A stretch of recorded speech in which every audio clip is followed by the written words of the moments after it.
Welcome into my family kitchen, where I like to cook from scratch for my family of 6 and share everything I'm making, creating, and learning along the way. Over the past 6 months, I've shared so many of our everyday meals, the dinners, snacks, and simple from-scratch recipes that keep our home running smoothly. In this video, I'm sharing my favorite 25 dinner recipes from the past 6 months. These are the meals I have loved making and we have truly loved eating. If you are looking for dinner ideas and motivation to get cooking in your own kitchen, I hope this video can be a great resource and source of inspiration for you. You can expect wholesome, nourishing dinners, cozy comfort foods, wholesome desserts, and easy snack ideas that are practical, satisfying, and family approved. This is a longer video, perfect for playing in the background. Near the end, I'll be sharing some of my go-to kitchen basics if you are wanting to learn some new skills in the kitchen. I'm not a professional chef, just a mom who loves good food, a well-used kitchen, and creating a peaceful, welcoming home. So come on in and make yourself comfortable and spend some time with me here. I hope you feel right at home. Thank you to Quince for sponsoring this portion of today's video. I start almost every day with a morning smoothie. During cold and flu season, I try to incorporate even more nutrient-dense and immune-boosting foods into my smoothies to give my body a boost and really set the tone for the day. In this smoothie, I'm doing a frozen banana, some frozen mixed berries, 2 handfuls of frozen spinach, about 3/4 cup of Greek yogurt for protein, 1/4 of an avocado, a tablespoon of hemp seed, and a scoop of Quince Superfood greens. I also add in a teaspoon of honey and 1 cooked beet, along with about a cup of water or more to get it to blend into a creamy smoothie. Quince Superfood Greens has become such a staple for me. It's the ultimate health drink that packs 78 vitamins, minerals, probiotics, and superfoods into 1 scoop. It includes ingredients like spirulina, wheatgrass, alfalfa, kale, superfood mushrooms, adaptogens, and more. It's clean, vegan, keto, paleo-friendly, 0 sugar and no stevia, no sugar alcohols, nothing artificial. I'm extremely grateful to have this in my pantry because there have been so many times in the past few months where I thought I was getting sick. All I did was mix this up with a large glass of water. It has a light pineapple flavor. I find it really refreshing, and I just chug that down. I try to eat really healthy if I feel like I'm getting sick, and also get to bed early. And there hasn't been a time in the past few months where this has not worked for me. This stuff makes me feel amazing and gives me an energy boost as well. If you haven't heard of Quince before, they make high quality products at a price point that's very hard to beat. I've been focusing on their wellness line, talking about their superfood greens, but they also make a wide range of products, including home essentials, athletic wear, apparel, kid and baby items, and more. Today, I'm actually wearing their super soft fleece hoodie in dried fig. It's become a favorite of mine, extremely cozy. I'm also wearing their super soft fleece wide leg pants in black, and it's kind of like wearing a very lightweight sweater, so it's not bulky. It's very soft and flowy, but it keeps you warm and it's extremely comfortable. I also really like the style and fit. It's kind of a high rise with a wide leg pant. I also recently went ahead and purchased their best-selling European linen sheets, and I chose the color Mist. I love the linen fabric. It has a beautiful natural look. It's just stunning in our bedroom. It's also really comfortable to sleep with, and I love that linen is a natural organic material, so I can feel good about that. So Quince prides itself in making some of the same high quality products that you would find at name brand stores, but at a much more approachable and accessible price point. I want to circle back again to their supplements. All of their supplements are made in the USA, third-party tested, made with clean ingredients. They also offer free shipping and 365-day free returns. So if you are trying to find ways to increase nutrition in your daily diet, I highly recommend their superfood greens and a real food diet. And making a morning smoothie packed with nutrition has been my go-to method for years to try and stay healthy and start my day off on the best foot possible.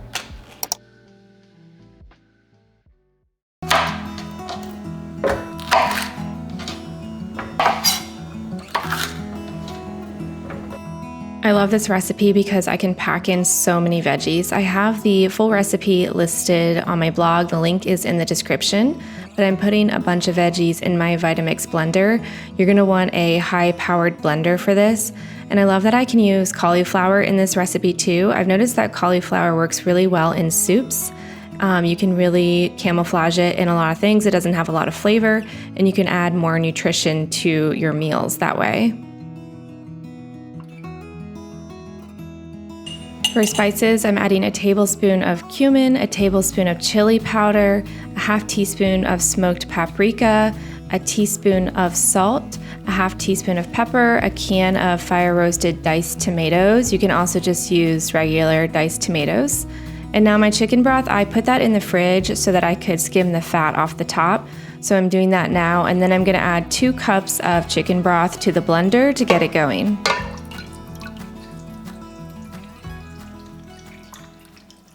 All right, I definitely filled this up to the very top, so we'll see if we can get this to blend. I have a feeling I'm gonna have to add more chicken broth to this.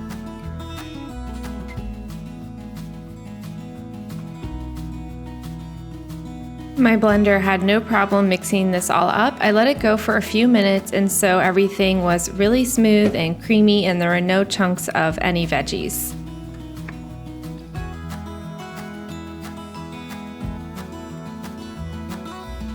So I'm dicing all the remainder of the veggies here for this recipe, and then I will saute them, add the chicken, add in the broth, and then cook some rice, and that's about it. So this is such an easy recipe to make, especially if you have chicken ready to go. I recommend you cut your carrots very small, even smaller than I cut mine. I think that works better for this kind of soup. Turn on a light for you.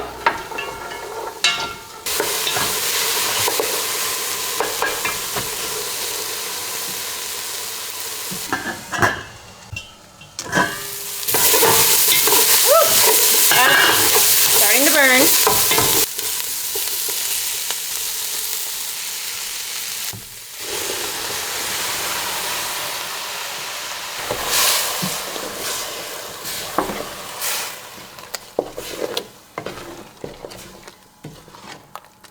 So now I'm just gonna add some chicken broth. I'm gonna guess that it's about 4 cups, and then we added 2 cups to the blender, so in total it's about 6 cups of chicken broth, and then we have all these veggies and then the chicken. That should probably do it, but I'm gonna let this simmer for a good long while to let all those flavors kind of soften and meld together. But this is basically done. So I'm gonna put a lid on this, let it simmer, season it with salt as we get further along. Maybe add some more chicken broth. But yeah, so there you have it.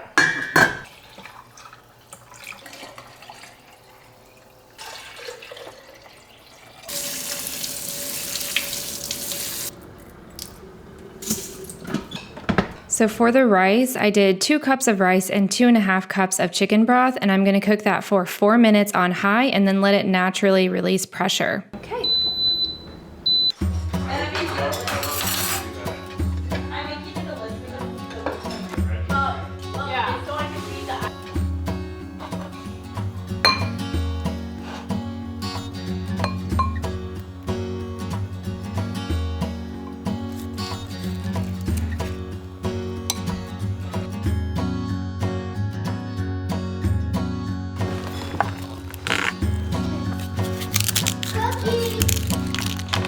So for this dish, you can either keep it more soupy by adding less rice and more chicken broth, or you can make it more like a chili like I tend to do. But I did end up adding some extra chicken broth to the pot because I wanted to make sure we had plenty of broth, because that's the part we like to slurp up. This makes great leftovers. We never get tired of it. And later in the week, I topped my soup with salsa verde mixed with sour cream, and I thought that was amazing. So I definitely recommend you try that.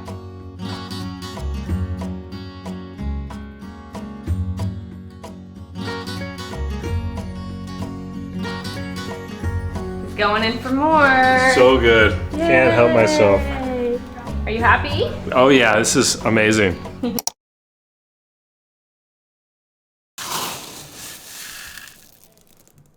For this recipe, I'm doing 2 cups of fresh milled flour, half hard white wheat, and half kamut. In a glass measuring cup, do 3/4 cup of whole milk and a tablespoon of white vinegar and a teaspoon of salt. You're gonna microwave that for about 1 minute. To your flour, add 1.5 teaspoons of baking powder and then drizzle in a tablespoon of olive oil. Pour in that milk mixture. It's normal if the milk is a little bit clumpy, that's okay. And then this dough will be nice and wet and sticky, and that's okay too. Just get it together and mixed and then let it rest for 10 minutes. Now it's time to make some homemade mayo, which will be the base for my Caesar salad dressing. All you do is add these ingredients to the jar, preferably room temperature, and then blend it up with the immersion blender. I did not add any salt to this mayo because we're going to use this to make Caesar dressing, and there will be a lot of salt added in that process.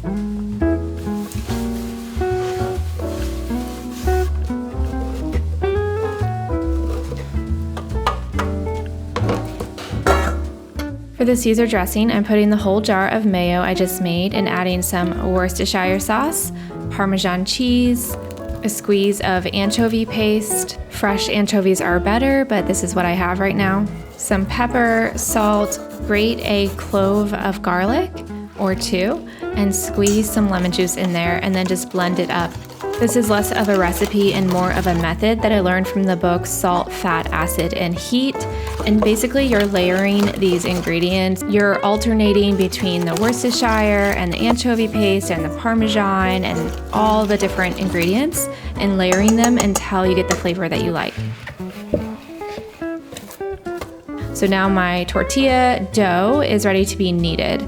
It's still going to be sticky at this point, so I'm adding a good bit of flour to get it workable. Once you've got it to become more of a smooth ball, you're going to oil a bowl with olive oil and then place it in there, get the oil all over it, cover it with a towel and let it rest for another 10 minutes. Moving on to the chicken. I'm trying to cut them nice and thin. I'm gonna season them with salt, pepper, and Italian seasoning, and then cover it with a bit of plastic wrap and pound it down. I want them nice and thin. I will come back to that in a minute because now my tortilla dough is ready to be shaped. I already have a favorite sourdough tortilla recipe, but this one is not sourdough. It just uses freshly milled grains. So I'm really hoping it works out because it will be great when you don't have time for sourdough. I'm going to sear my chicken on medium-high heat in some avocado oil using a stainless steel pan.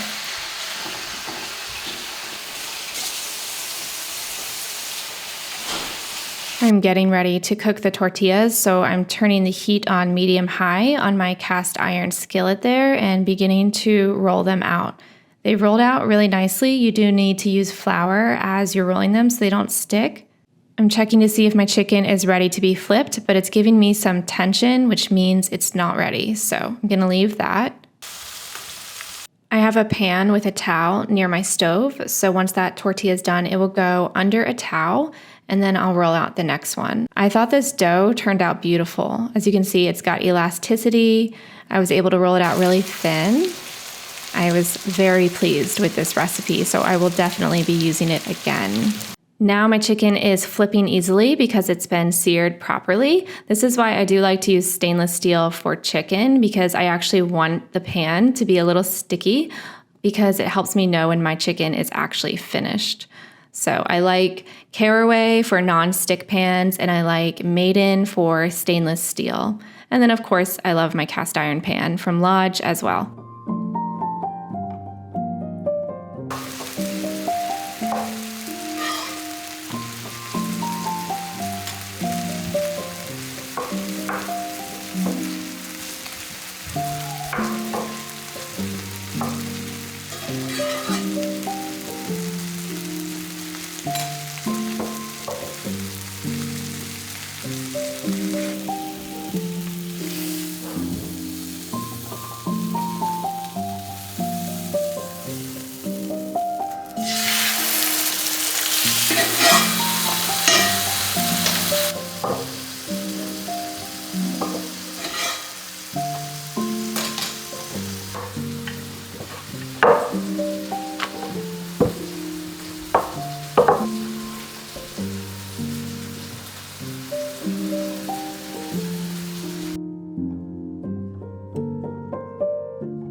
The chicken turned out so perfect. Chicken tastes so good when you just cook it properly. Nothing special, just Italian seasoning, salt, pepper, seared in avocado oil. Oh, that looks so good.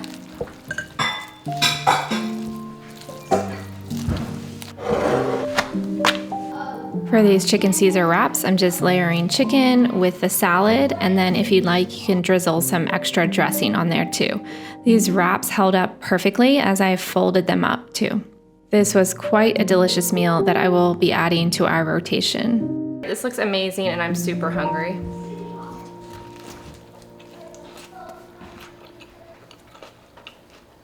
It's not easy to take a pretty bite.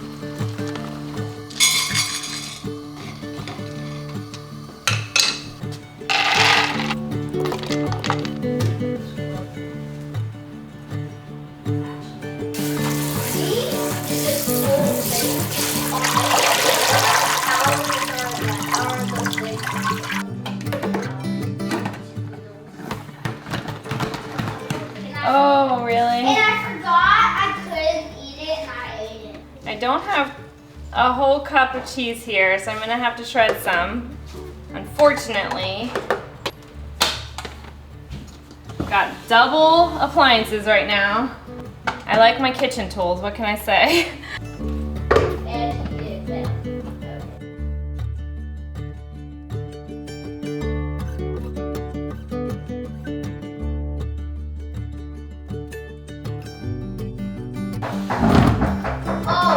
Oh, Mom.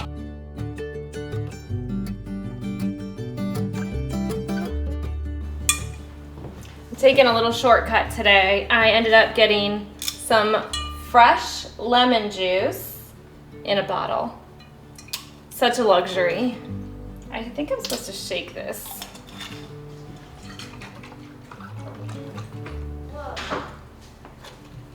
The only bad thing about buying the bottle of lemon juice is you do need to use it within a certain amount of time. So I need to keep that in mind. I think I'm gonna make a big batch of applesauce. I'll figure it out, but we gotta use this up.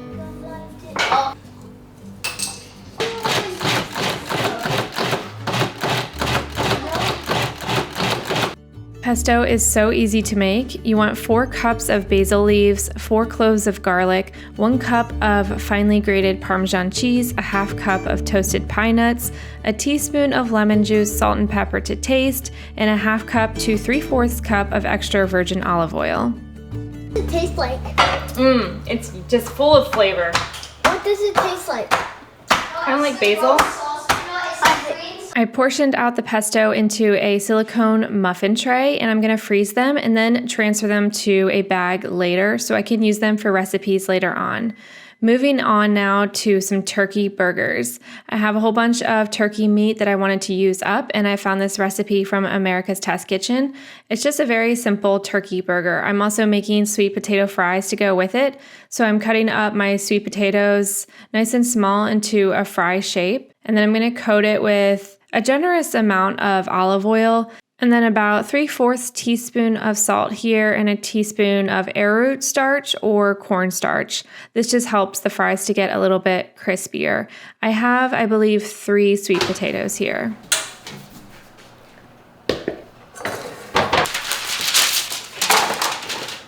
Lay them flat on a parchment-lined baking sheet and bake it at 415 for about 30 minutes, and I'm gonna flip them halfway.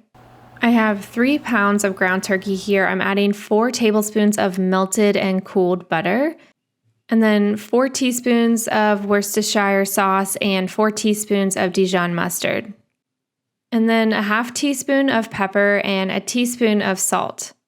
Mix that all up, And then I thought mine was looking a little dense, so I decided to add some breadcrumbs. I don't know if it made a difference, but I thought it was a nice addition. So just fold that into the meat, and now on a nonstick skillet with just a little bit of avocado oil or olive oil, you're gonna shape pretty large balls of ground turkey. And then my method was just to put it on the pan and just press it down, creating sort of like a well in the middle. This was hard to work with because the meat was really sticking to me, but it does work. When you just press it down, it starts to cook and then it holds its shape. Using a good nonstick skillet is definitely key here. I'm using my caraway saute pan and it works great. The meat kind of slides around easily, so it's not sticking, which makes this whole process a lot easier.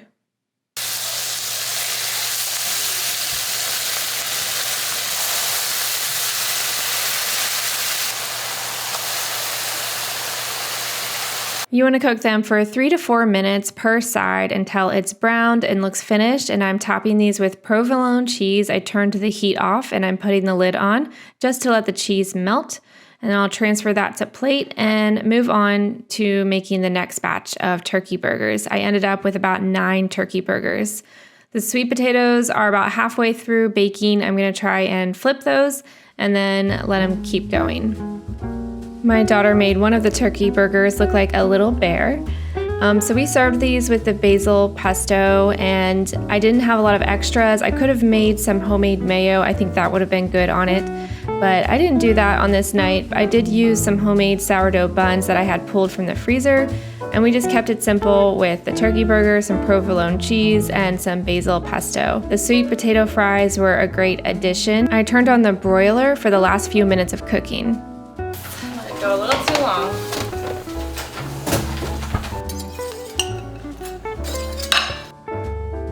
I really enjoyed this recipe. I think this is a good one to keep in your back pocket. You can dress it up however you want.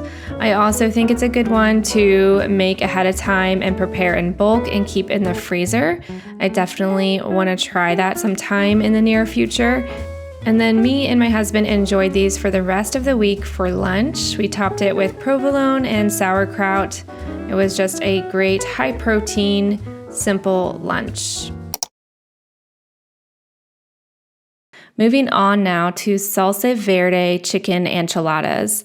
I'm chopping up some peppers and onions, adding about 2 tablespoons of avocado oil to a skillet, and getting these sauteed. I'm adding a teaspoon of salt and a half teaspoon of pepper, and then I'm going to cover this up for about 5 minutes.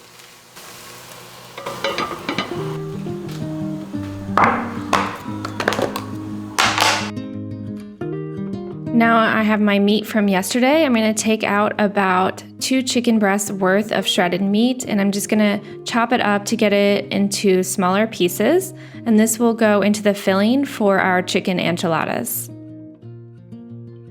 Into the sauté pan, I'm adding 4 cloves of minced garlic, a 1/3 cup of cream cheese. Just mix that up a little bit and get it to start melting. And then I'm adding about a 1/2 cup of salsa verde. I ended up adding more of this later, making up about a 1/2 jar of salsa verde, which I believe was about a cup.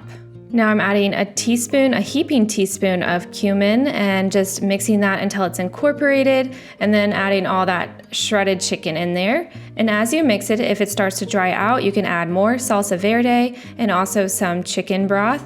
I added about a 1/4 cup of chicken broth and some extra salsa verde until it was the consistency I liked. And then I also wanted to add some cheese into this mixture. This is a bag of queso melting cheeses.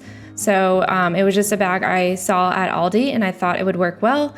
So I just added some of that. And now into a bowl, I'm putting the rest of the salsa verde and a cup of sour cream. And then it looks like this is about a 50-50 blend of the two of them. I'm going to add some of this sauce on the bottom of the pan and also on the top of the enchiladas. I was so excited about trying this new recipe. I haven't made any enchiladas like this before, and it just all sounded so good. So I'm excited to see how it turns out. Each tortilla is getting a hefty amount of chicken in there, and I'm just going to roll it up and top it with sauce and top it with some more cheese, and then we'll bake that. I'm also gonna do another casserole dish of smaller enchiladas for my kids with less meat in it and more cheese because my kids can be so picky sometimes. And oftentimes I'll make like a delicious dinner and they'll want a cheese roll up. So even though I do lots of cooking, I mean, there are still things like that happening in our house. So don't feel bad if your kids are rejecting your food. I make it for them regardless because even if they're not eating it, there are people in our house who will eat it. And I think food exposure is a good thing for kids anyways. So I am putting the rest of the sauce into this jar. And this is what I ended up using on top of the chicken tortilla soup. This was such a good topping.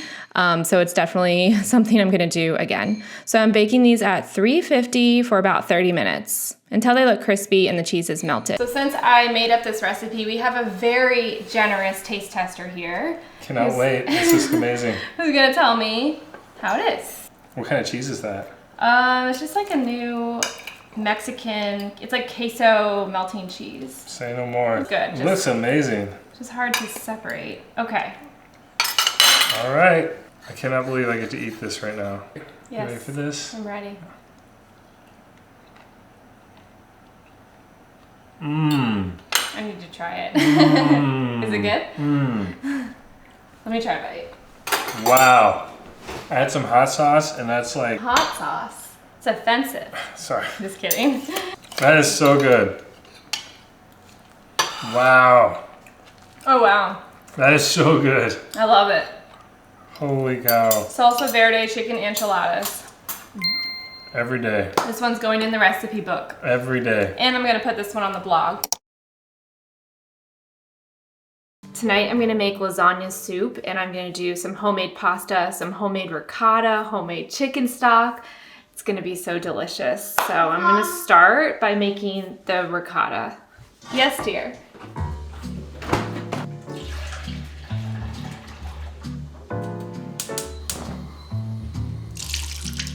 Now, if you don't want to make homemade ricotta, that's perfectly fine. Get your own container from the store. But if you want to, this is how you can do it. You want to heat up 8 cups of whole milk to 185 degrees. Also mix in 3/4 teaspoon of salt. Got my notebook.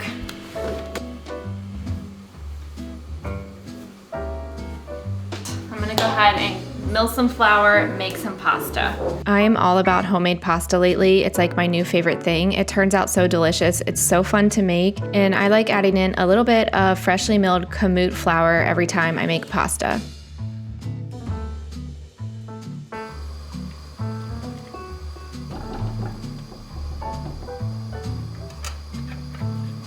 Mommy, look, I'm taller now. You want to see something cool? After you hit 185 degrees, turn off the heat and add in a 1/4 cup of distilled white vinegar. Give it a stir for about 10 seconds until you see the curdles developing, and then you want to leave it alone and let it cool for at least 10 minutes. I left mine alone for about 30 minutes. I like making my own homemade ricotta when I can because it doesn't have any questionable ingredients or added stabilizers or gums, and it also has better texture and flavor. Now we're gonna make some pasta. Here is a pasta ratio that you can just remember by heart. If you add 2 cups of flour and then 4 eggs and mix it together slowly with your hands, you should have a beautiful pasta dough. You can also just add more flour if it's too sticky. Just use your best judgment and have fun with it. This is really pretty easy to make. So I like to start incorporating it in a mixing bowl, and then I'll plop it on the counter and start kneading it. You want to knead it until it's smooth. It's easier if you go ahead and wash your hands before you start kneading, just so all your hands aren't covered in dough like mine. I eventually did do that. But you just want to knead and knead and knead until you have a nice smooth texture. Add more flour as needed. And when it's done, just wrap it in some plastic wrap and let it rest for at least 10 minutes.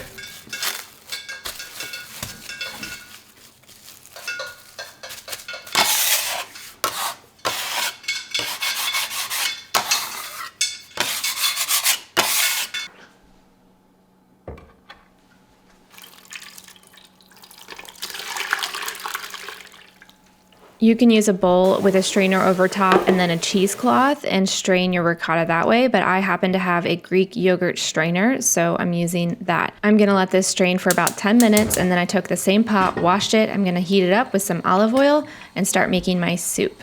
You're gonna want 1.5 pounds of meat. I'm using a combo of ground beef and breakfast sausage that I had in the freezer. I think the perfect combination would be ground beef and 1/2 pound of sweet Italian sausage.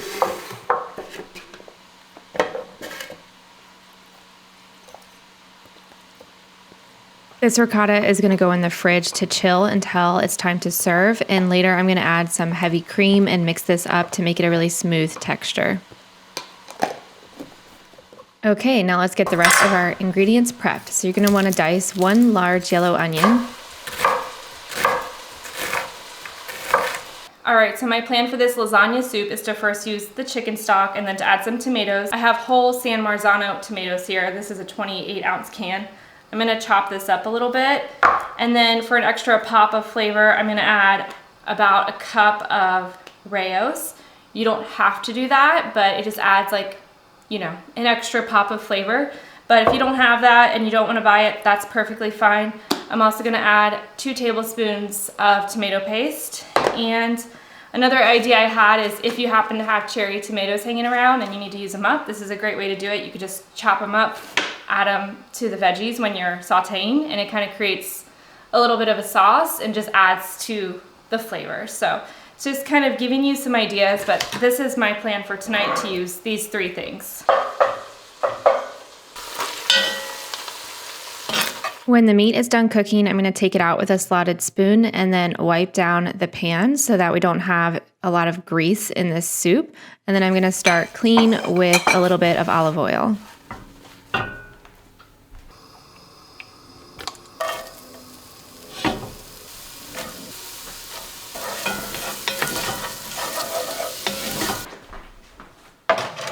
I made some beautiful chicken stock earlier in the morning. I used my Instant Pot.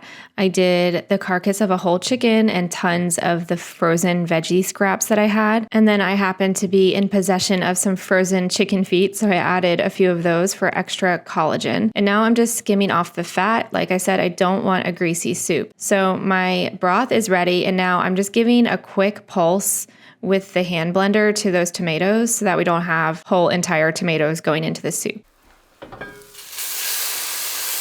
Once your onions have softened and developed some color, go ahead and add just a tiny bit more olive oil to the pot. Put the garlic right in it.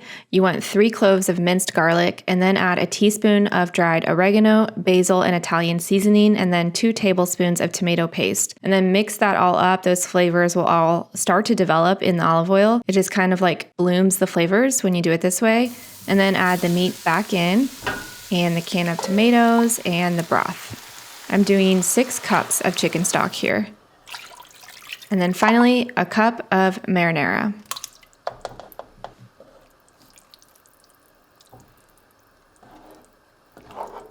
I'm going to cover this up and let it simmer while I work on making the pasta.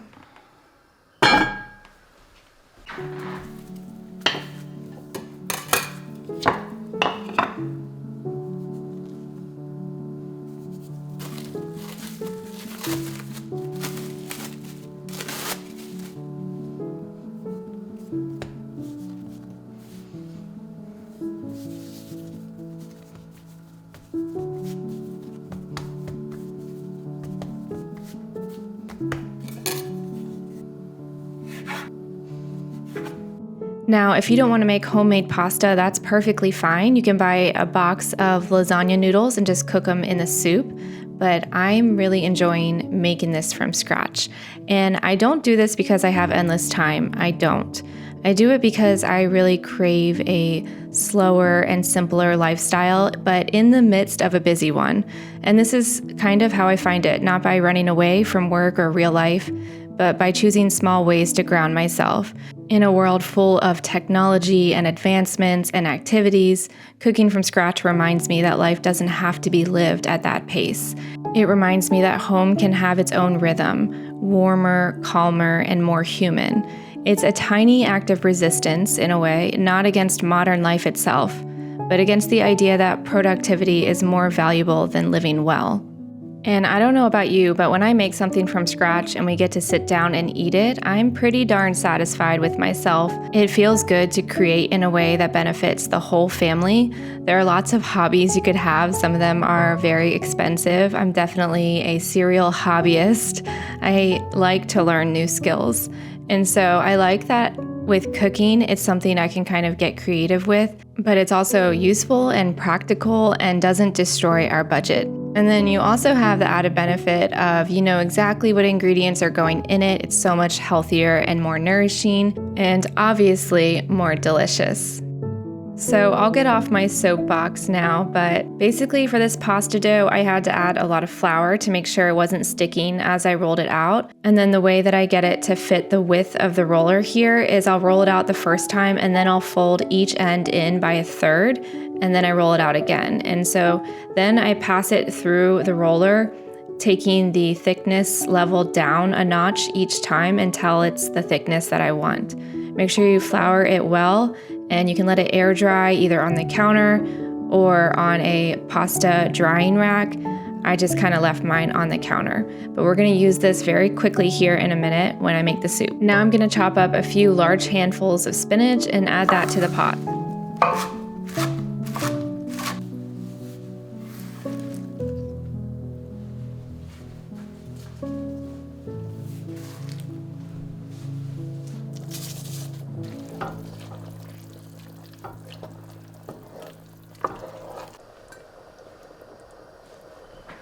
I'm adding a half cup of heavy cream now, and then season it with salt to your taste. I did about 2.5 teaspoons of salt in all.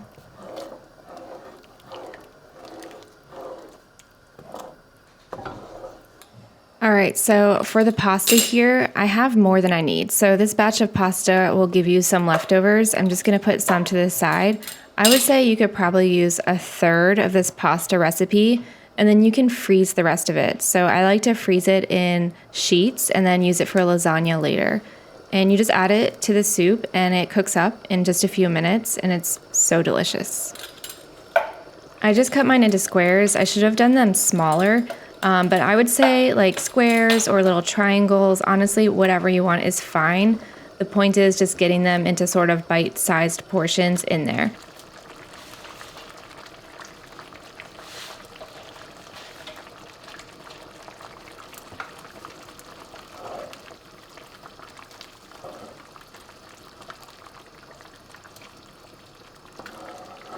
Some of my pieces were just looking too large, so I just went in there with some kitchen shears and chopped them up.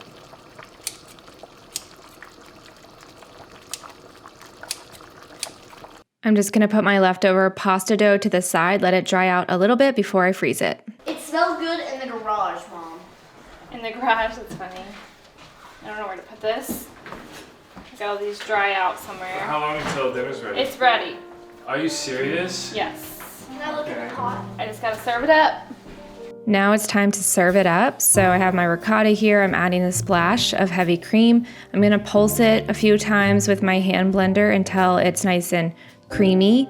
And this is gonna go on top of the soup along with some Parmesan. Oh, this looks so good. Honestly, best soup I've made all year. This was delicious. And I do think using the Rayo's marinara was worth it.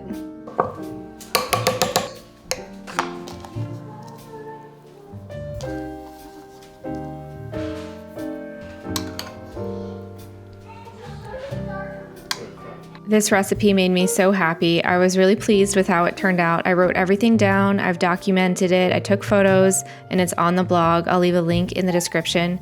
So you and your family should definitely try this, and if you do make it, come back and let me know how it was.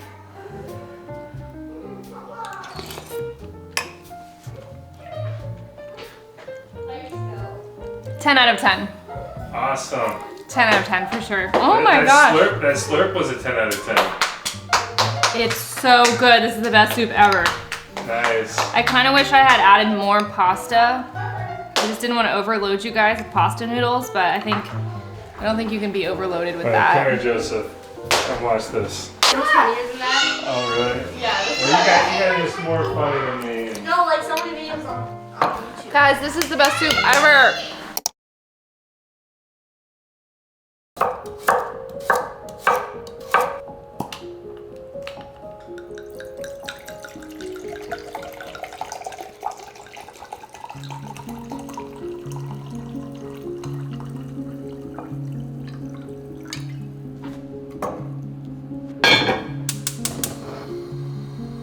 I seasoned this meat last night with salt, and so it is ready to be seared.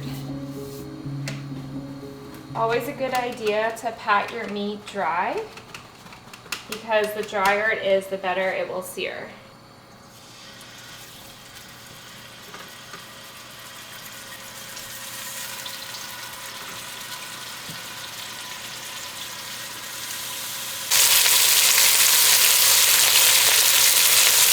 I'm braising some boneless short ribs here, and make sure you space them out as you're searing them so that they have room to brown. It smells amazing in here.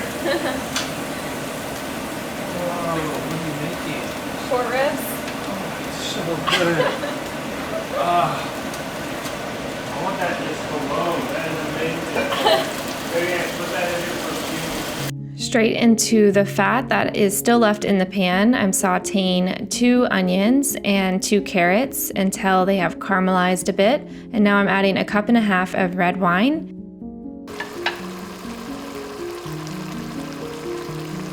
And then I'm adding 3/4 cup of chicken broth or beef broth, and then nestling the short ribs back into the braising liquid here. You want them to be covered by the liquid about 1/3 of the way up, but not completely submerged.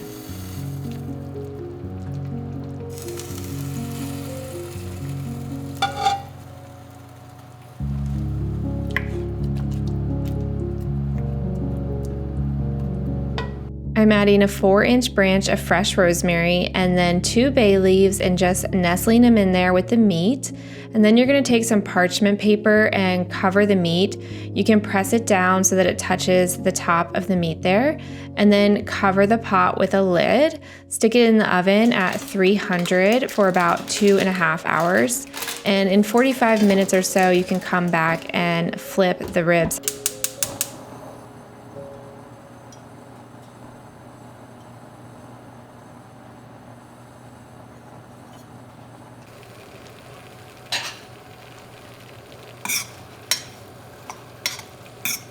Here I'm making a very simple maple syrup glaze that's going to go over the ribs later. We're just infusing it with some rosemary, and then we'll set that to the side. It's 2 words. Wait. The first word starts with S, then T, then S.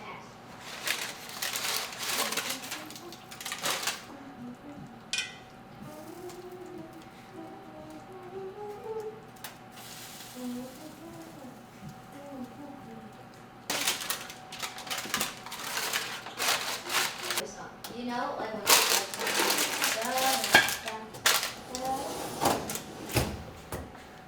Alright, ready? Go. All right, it's time to finish. I already took the lid off the pot, and now we just need to finish off the ribs. We're gonna glaze them and then broil them. Here is how they're looking. Amazing. Lucky for me, I already made mashed sweet potatoes the other day, so I'm just heating those up in the microwave, and I'm gonna serve these ribs over mashed sweet potatoes. Here's that maple glaze I made earlier. It smells amazing. I'm just gonna take the rosemary out.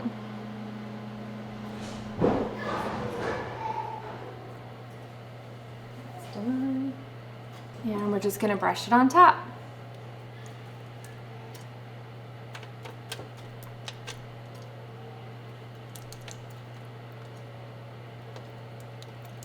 The recipe also calls for adding horseradish to that maple glaze. but I didn't have horseradish and I didn't think my kids would really like that. So we're just going with the maple syrup and rosemary. I am now gonna put this in the oven and broil it.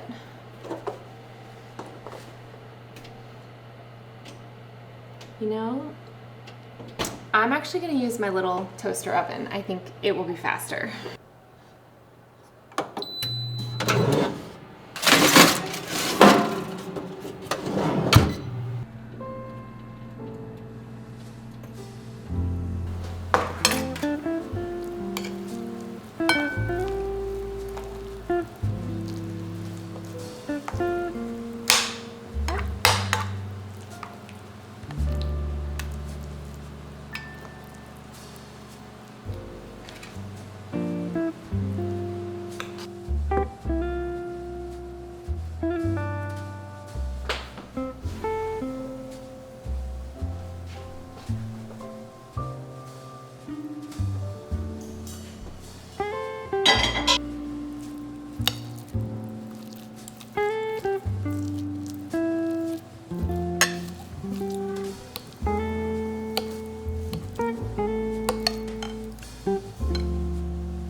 Bit more of this wine sauce.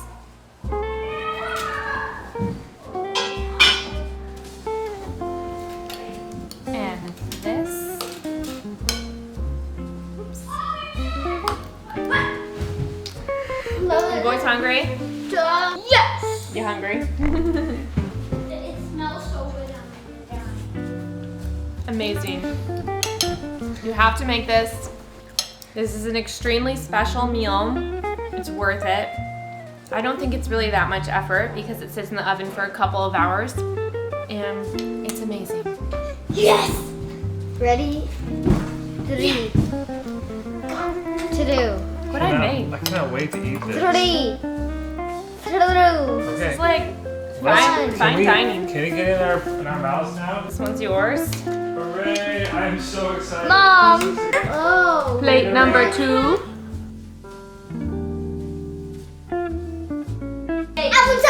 I want some meat. I want some.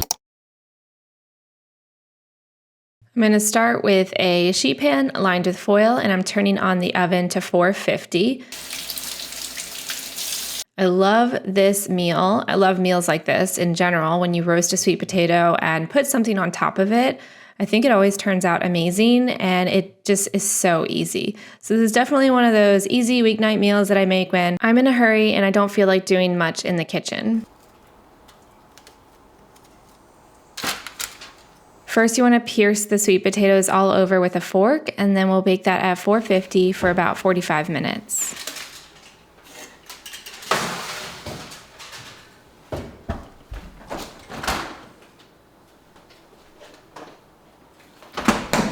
All right, so remember when I made chicken on Sunday? Well, we're gonna use it tonight. I'm gonna make buffalo chicken over sweet potatoes with a creamy sauce to drizzle over top of it. So first I need to make some more homemade mayo. I always try to have homemade mayo on hand. It serves as a great base for many dressings, especially when you're in a pinch and you need a quick dressing like we do tonight. So I did a whole egg in a glass jar, about 2 teaspoons of Dijon mustard, a tablespoon of white distilled vinegar, a pinch of salt, and then 3/4 cup of avocado oil. I use the markings on the side of the mason jar here to measure so I don't have to get anything dirty. And then with a hand blender, you put it at the bottom of the jar and then slowly bring it up, and it emulsifies super quickly into mayo. You can also get creative with this and put in a clove of garlic or any other flavoring and create a delicious sauce.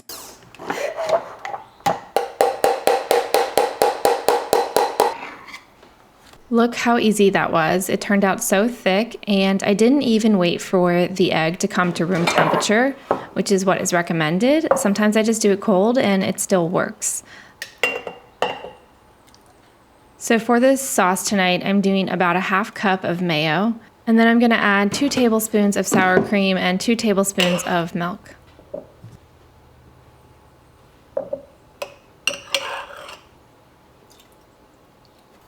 Now I'm squeezing in about 2 teaspoons of fresh lemon juice, and then I'm gonna sprinkle in some garlic powder, and then I'm gonna salt it to taste. I'm just winging all the measurements here. It's not an exact science, just go for it and see how it turns out. I'm adding in a half teaspoon of onion powder, and then I decided to head out to my garden and look for some fresh parsley. I wasn't sure if we had any, but we did, so I chopped some of that up and sprinkled it in as well. Baseball game. Mom always did. You wrote. He's like, Joseph, my. I'm sprinkling in some fresh parsley. I don't always have this, and it's fine without it. You can also add in some blue cheese here, because this is going to be sort of a buffalo blue cheese type sauce, except I don't have any blue cheese.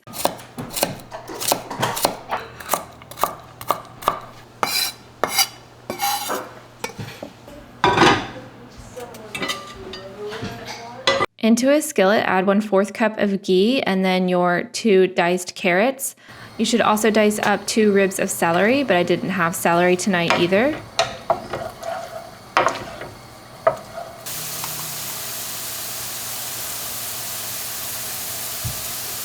Add a teaspoon of salt and a 1/4 teaspoon of garlic powder.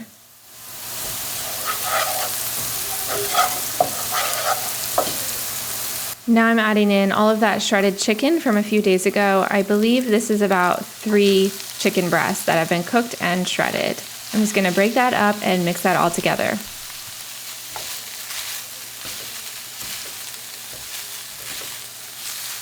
I'm adding a 1/4 cup of chicken broth and a 1/4 cup of hot sauce. I usually use Cholula hot sauce that I get from Costco. I really like the flavor of this. And 1/4 cup is actually not that spicy. Once you mix it all together with the ghee and the chicken broth, it's a little spicy, but honestly to me, it just has a lot of flavor. I added a little bit more chicken broth and then about a tablespoon of white distilled vinegar, and then mix this all up until it comes together. This is an extremely flavorful topping for your sweet potatoes.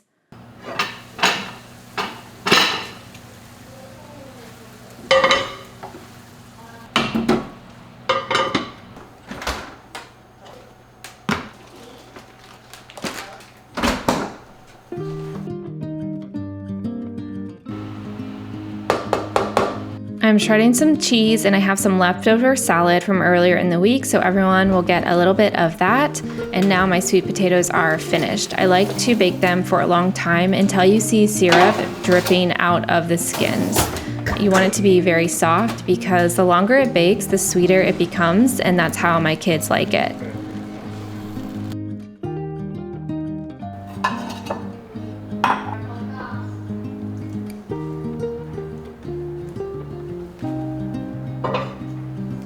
For the kids, I usually just do a little bit of chicken, a lot of cheese, and a lot of the sauce over a sweet potato, and they are happy with that.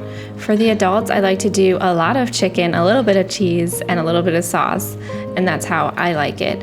But this is definitely a family favorite. I've made this a bunch of times. This is so easy to throw together. I was missing celery on this night, but you can definitely add that in. It helps to have fresh parsley. But I just like to load up the sweet potatoes, drizzle it with some sauce, maybe add a salad on the side, and you have a beautiful dinner that comes together really quickly, very easily, has high protein, lots of fiber, lots of nutrients. So this is definitely a winner.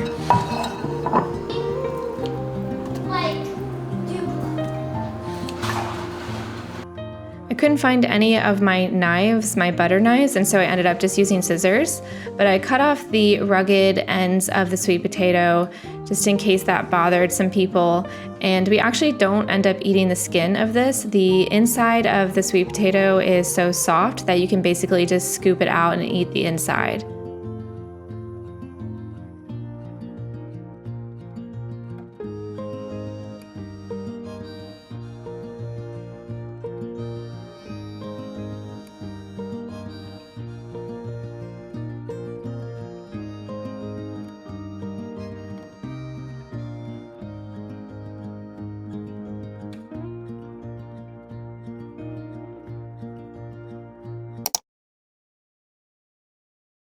Now I'm gonna make a homemade custard style vanilla bean ice cream that is thick and creamy and healthier because it's naturally sweetened.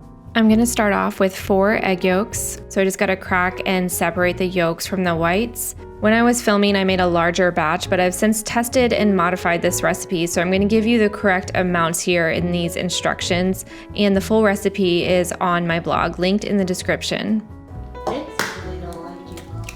I'm not having a good time with eggs lately.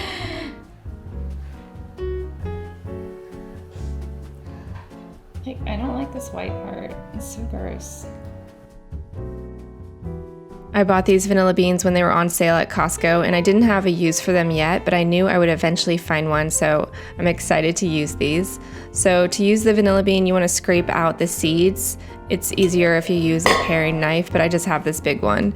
So scrape it out, put it in the pot. We're gonna end up straining it, so it's okay if you get any larger pieces. After you get all the seeds in the pot, then just go ahead and put the whole vanilla bean pod in there. Now you're gonna add 1.5 cups of whole milk and 2.5 cups of heavy cream. This recipe is gonna be a naturally sweetened ice cream. It's gonna be thick and creamy. So you're gonna wanna add 1/2 cup of maple syrup and 1/4 cup of honey to the pot. Add in 1/8 teaspoon of salt, and then you're gonna add 1/2 cup of non-fat milk powder. This adds extra protein, makes it creamier, and adds also stability and structure and reduces ice crystals. This is mayo, right? Does this look good? Looks amazing. Yeah, that's mayo. It smells good too. Sometimes. Heat this mixture up to 175 while stirring so nothing burns, then turn off the heat and scoop out some of this hot milk and slowly add it to your egg yolks while whisking constantly. You want to temper those egg yolks so they get used to the heat before you fully add them into the pot. I added about 4 cups to the eggs and then poured that slowly back into the pot while stirring constantly. Heat it back up to 175 on medium-low heat while stirring constantly. Is this milk? This can take 10 to 15 minutes, but thankfully I had some helpers in the kitchen. You just gotta keep it moving slowly and gently.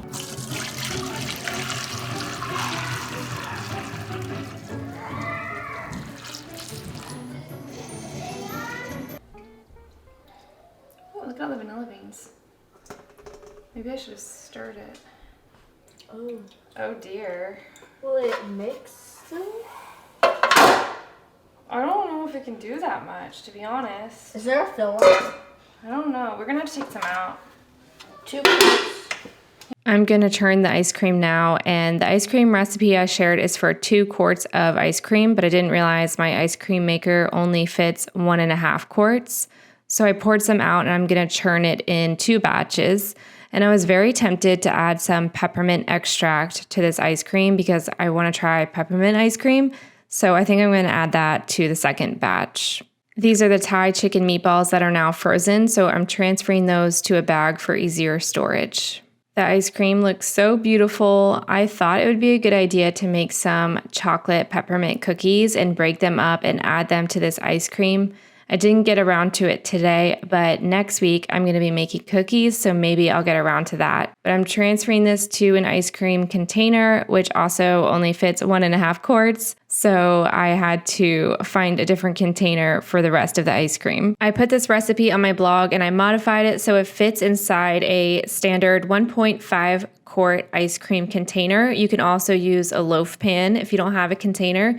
Just press some plastic wrap over the top of the ice cream to prevent ice crystals. And when I tested the second batch, I did add 1/2 teaspoon of peppermint extract and it was incredible. While my starter is nice and active, I'm also gonna make some sourdough pizza dough, which I'm gonna use for dinners in this upcoming week. I had this already measured out container of flour with the salt already mixed in it for pizza dough. It also has some kamut flour in it. I meant to use this up a while back, but now I'm finally using it up. Having this sourdough pizza dough in my fridge is gonna be great probably tomorrow or the next day. I definitely wanna make pizza this week. Pizza is such an easy, like frugal, budget-friendly meal that you can throw together if you just have the dough ready.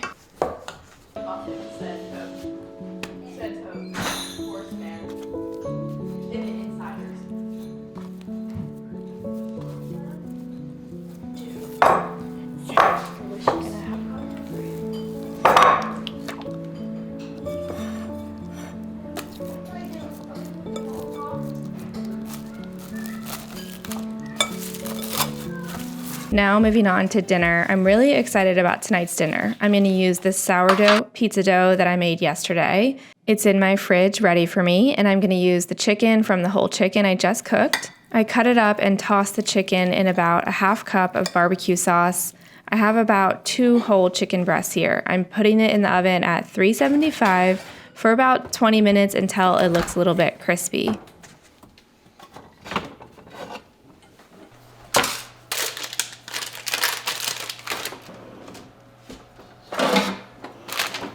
So as it turns out, I don't have any mozzarella cheese. And instead of going to the store and buying some, I'm going to use up all the cheeses that I do have. I have 2 different kinds of sharp cheddar that I really like, and then a Colby Monterey Jack blend. I also have Gouda. I have a good combination of things here. So I'm going to put them all back in this big, large container. This is going to be like my cheese container, and this is an easier way to store it, so I'm not using a bunch of plastic bags. The pizza dough recipe I followed from Natasha's Kitchen makes 2 pizzas. So for one of the doughs, I'm stretching it out onto a sheet pan, getting it nice and thin. And the other one I'm going to cook on a pizza stone. So once the chicken is done cooking, I'm going to crank the oven up to 500 and let the pizza stone heat up. Ew! Sorry, guys. Sorry about that. Boys will be boys, what can I say? But I used up the last of the barbecue sauce. So it's another thing that I used up, which I'm feeling really proud of today. So take the chicken and sprinkle it on top of your pizza. I have about a half cup of barbecue sauce on that crust there, but the amounts don't matter exactly. Just make sure it's covered nicely. And then I'm just doing a mix of cheese on top. I like ours to be nice and cheesy. And normally I would use fresh red onions, but I didn't have any, so I used some of the pickled red onions that I had. I'm baking this at 500 on the middle rack because on the top rack I have the pizza stone. All right, this pizza is going to be more of a traditional pizza. And so I'm going to flour this, shape it, and then transfer it to a stone. I also need some semolina for this. And a pizza peel.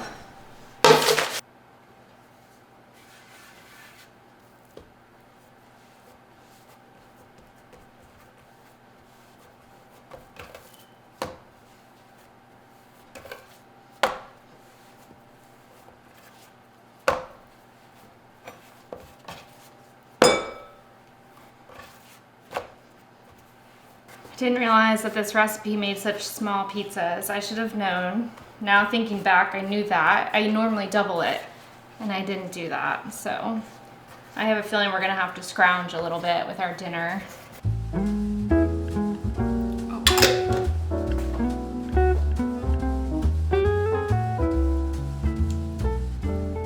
With homemade pizza, you just want to work kind of fast and just make sure the dough isn't sticking to the pizza peel. I like to use semolina flour for this reason.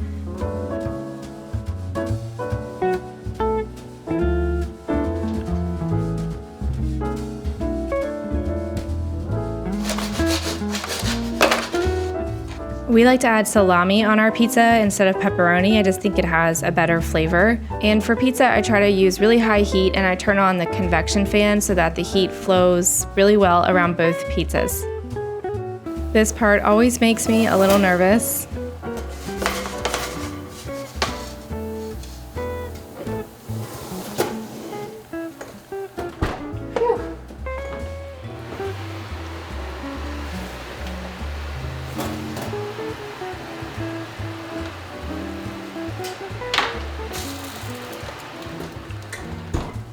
Okay, there is one thing I asked my husband to get while he was out, and that's fresh cilantro because it's just a special ingredient that takes this pizza to the next level. I mean, what can I say about this? There are no words. I will say I didn't miss the mozzarella at all. I thought the cheddar was really good on this. And you may want to use a metal spatula to scrape the dough off the pan. It does tend to stick a little bit, but I do prefer to not use parchment paper so you can get that crispy crust on the bottom. Man, with just a few simple, budget-friendly ingredients, we ended up having a delicious dinner. The scariest part is over. Just gonna let this cool and then we'll cut into it. But it looks delicious. I just wish it was bigger.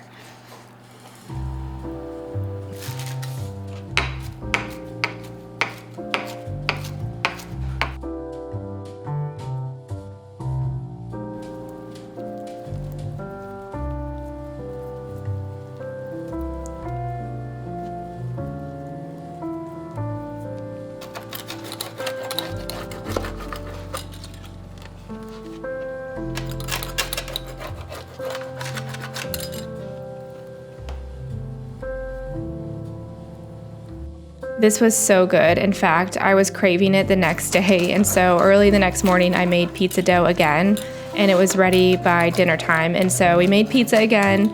I did this version with the salami and cheddar and Rayo's marinara sauce, and we had another day of dinners. We really stretched our grocery budget and used up a lot of ingredients, and I hope that you learned a few things from this video, like how to make food from what you already have and to get creative with your dinners.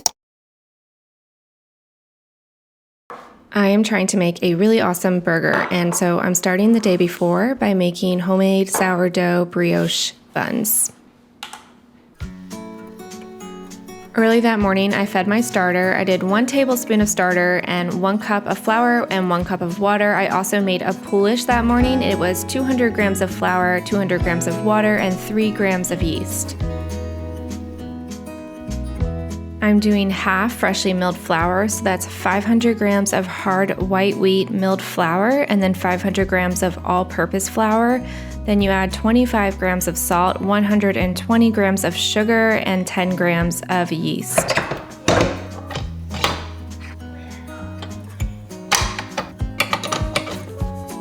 Now I'm combining 240 grams of whole milk with 300 grams of active sourdough starter and adding that to the bowl.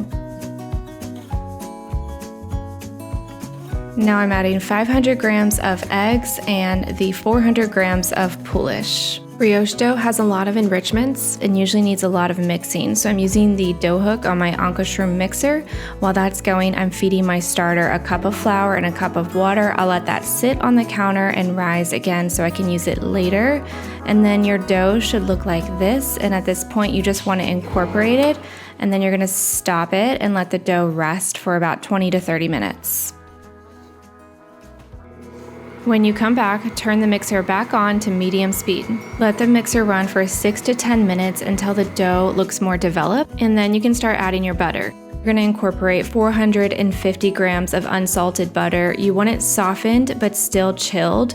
You don't want anything too warm going into the bowl here or it will turn greasy. So add it in bit by bit until it's fully incorporated. I love watching my mixer do its thing. It's mesmerizing to watch the dough spin around. I've been loving using my Anka shroom mixer for bread making. I left a link in the description for anyone who is curious, but keep in mind you can use any mixer to make this dough.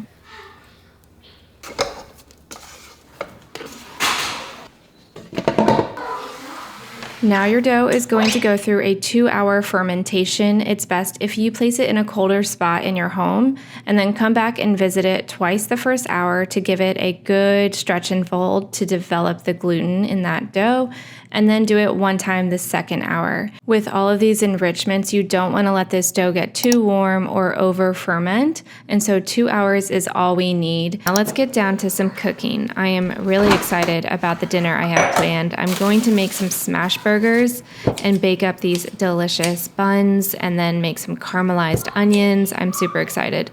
So for the buns, I took my dough straight from the refrigerator and I'm cutting off each piece and weighing it to 116 grams or around there. Shape it into a bun shape and place it on a oiled or parchment lined sheet pan, and make sure you space them out so they have room to rise. These are going to be fairly large hamburger buns. And then I made such a large batch of this dough that I'm gonna have lots of extra buns. So I'm baking them all at once, and then I'm gonna freeze half of these. I'm starting to notice a trend, especially in my videos, that I really like to do things in bulk. So I like to do a lot of yard work at once and then kind of let it go for a while. And then I like to do a lot of baking at once. So these buns are now shaped, and I'm gonna let them rise for an hour and a half to 2 hours. And while that's happening, I'm making some s'mores bars with my boys. Now I'm using all of those onions that I pulled from my garden on accident, and I'm gonna make caramelized onions. So it ended up working out in my favor because I don't know if I would have made these had I not pulled up so many onions, but I'm just cutting them very thinly, and I have a candle right by my chopping board because I had some comments, well, a lot of comments from you guys about how to reduce the onion fumes that make you cry, and one of them was to light a candle. So I did that, and I have to say that it does help a ton. So for these caramelized onions, you want to use a large skillet, add a little bit of water, about 2 tablespoons of olive oil, about a half teaspoon of salt, and then turn it on to medium and cover it and let it steam for about 15 minutes, and we'll come back to that later. These are some teeny tiny little onions that came from my garden. I'm gonna chop them up really finely and then add them to a burger sauce that I'm making.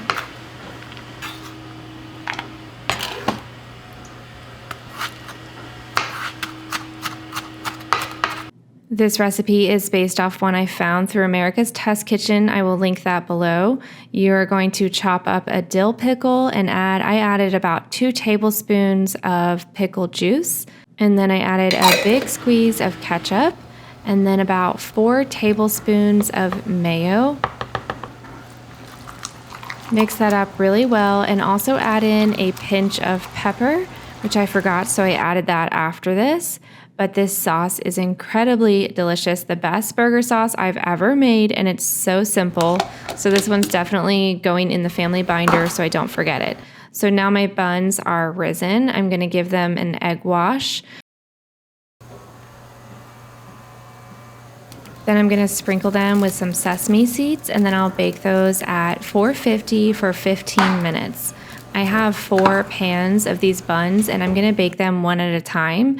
And meanwhile, while that is going on, I'm gonna make some French fries. I don't always do this, but it is helpful if you have time to soak your French fries in some ice cold water. This helps them to be crispy on the outside and fluffy on the inside. My first tray of buns are finished. I'm going to put in another pan, and now I'm taking my potatoes out of the water. I'm gonna dry them as best I can and then toss them in some avocado oil and some salt. And then that's gonna go on a hot cast iron pan that is currently preheating in the oven with the buns. So it's really nice and hot. So when I add that, it's gonna be sizzling like crazy.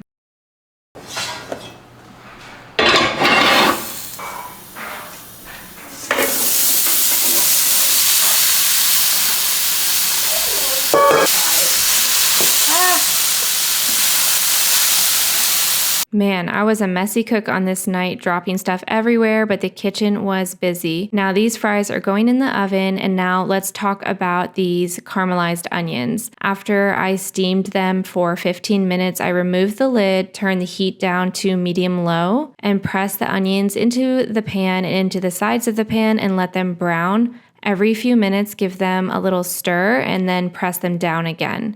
For the smash burgers, I shaped ground beef into 2-ounce meatballs, and I'm pressing them down in a hot cast iron pan with a foil wrapped saucepan. This is a great way to evenly press these burgers down, and then just salt and season the top with salt and pepper. And then it just needs a few minutes, and then you're going to flip it. It may feel like it's a little bit stuck to the pan, and that's okay. Just take a sturdy spatula and scrape it up as you flip it.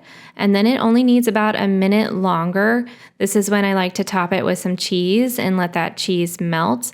And then just transfer it to a plate, and 2 of your burgers are done, and repeat that with all of the other burger patties. This smash burger recipe is from America's Test Kitchen. I love following America's Test Kitchen. I'm just a home cook, and so I really lean on the professionals to learn the different methods of doing things. These are my French fries. They did end up burning a bit on the bottom. That's because I had that pan on the bottom rack because I was baking bread. So I then moved it to the upper rack and I'm finishing it off up top. The process of making these smash burgers goes pretty quick. It can be a little hectic, so as long as you're prepared, it should go smoothly.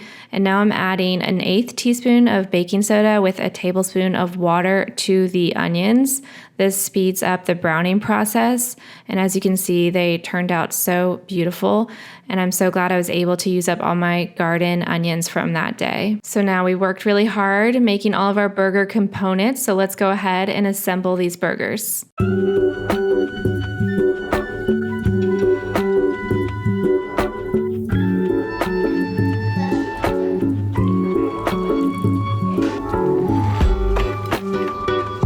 Just a quick taste.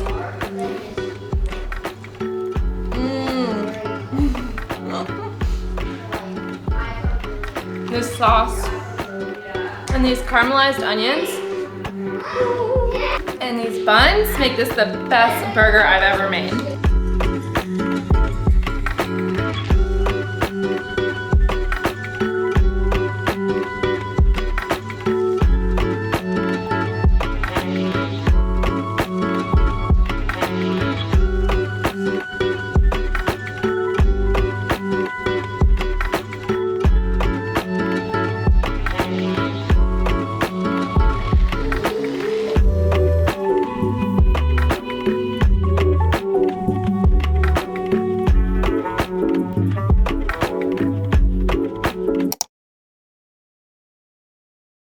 And I have a bunch of chicken that I'm going to go ahead and prep and grill so that we have protein for the week.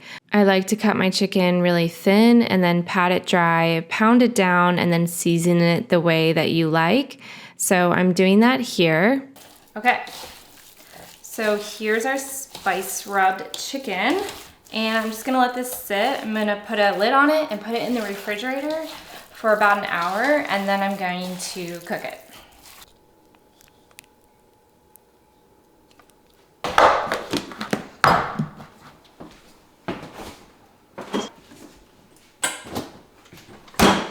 And so I'm working on a salad right now to go with that. I'm doing a cucumber salad. I got some fresh dill from my garden, and I'm doing a 1/2 cup of sour cream, a tablespoon of freshly chopped dill,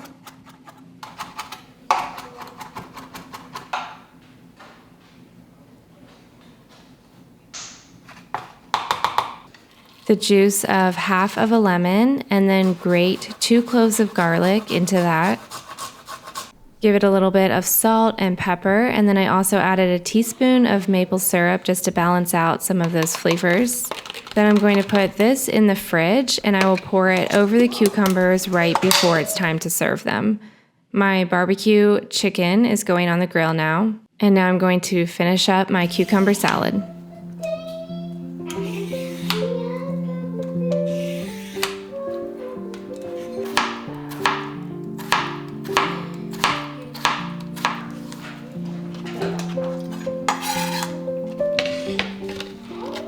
The chicken turned out beautiful. Now add 1/2 of a red onion thinly sliced into the cucumbers and season it with a bit of salt.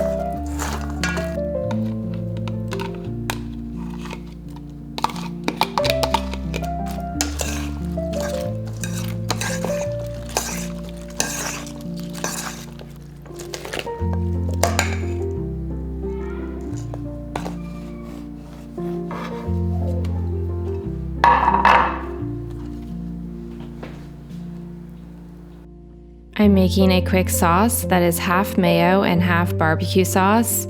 We love this combination. It goes so well with this sandwich as well.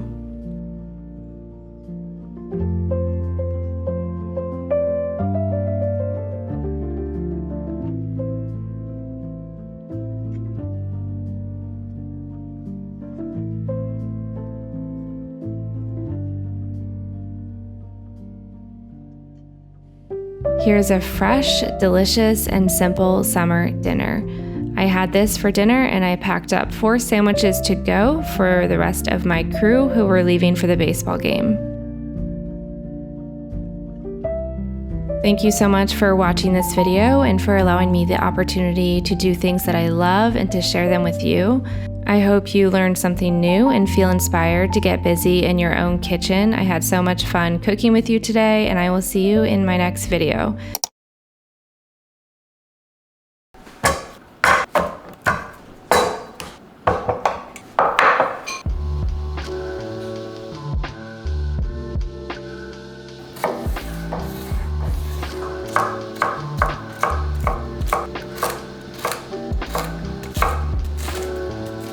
I'm moving on to another recipe that I have on my blog, but first I'm going to take these enchiladas out.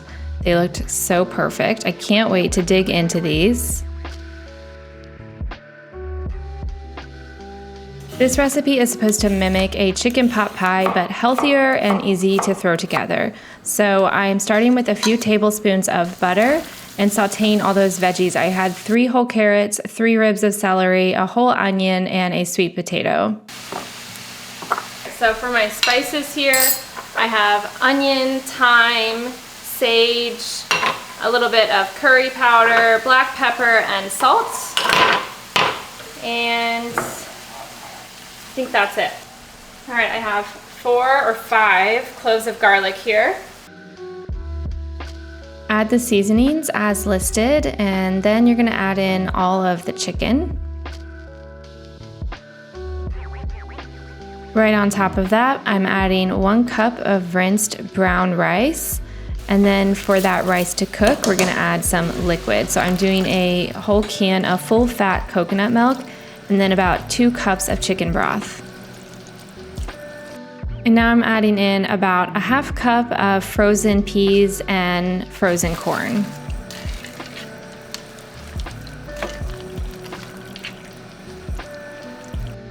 Give that a little stir, and then we're gonna cook that on low with the lid on it and let that rice cook for about 45 minutes. My rice skillet is done. I like to top it with some cheese. I have some shredded Colby Jack cheese here, but cheddar works well too. And then I'm just gonna pop it in the oven just to melt the cheese and give it a little extra crisp.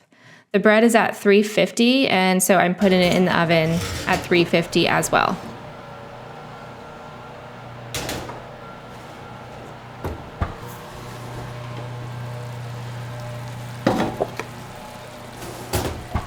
Here's that rice skillet. I love how this is a 1-pot meal. It's easy to make on a weeknight.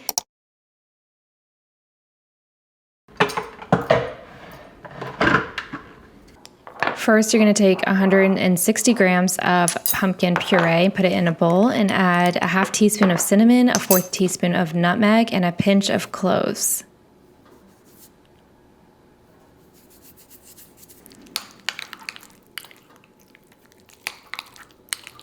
Mix that up and take it over to a saucepan. Add a teaspoon of butter, get that all melted, and then add in your pumpkin puree. You just want to get this to evaporate some of the water. So just cook it until it reduces down and becomes a darker color. Keep it around medium heat and don't leave your pot because you definitely don't want to burn this. And once it becomes thicker and darker, you can set it back in that bowl and let it cool down completely. This is gonna help add that pumpkin flavor to your cookie and keeping it nice and fudgy and chewy instead of cakey, which is my preference. So you want 3/4 cups of brown sugar packed into the mixing bowl. And then you're also gonna do 3/4 cup of sugar. That's kind of hard to say. 3/4 cups of each one, brown sugar, and I'm using organic granulated cane sugar. It's kind of a coarser grain, so if you have a finer grain, this may end up being a little sweeter. And then I'm adding 2 sticks of salted butter. I know most people do unsalted butter, but I like the extra salt. And just cream that together until it's nice and creamy.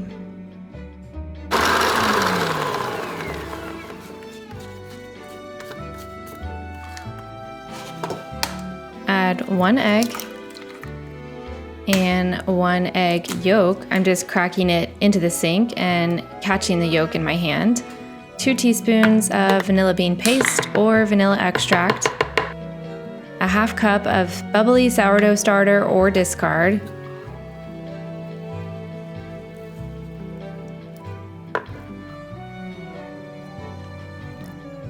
and then your pumpkin puree that you made earlier.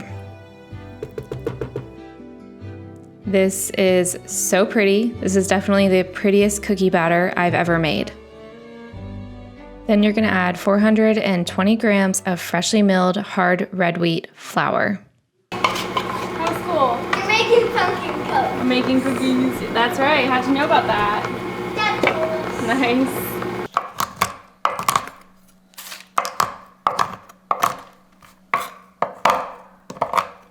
Mom, Mm-hmm. do you know they're gonna stop making pennies in 2024? For real? Yeah. So, Because they're kind of useless. They're tired of losing pennies in couches. can I have some?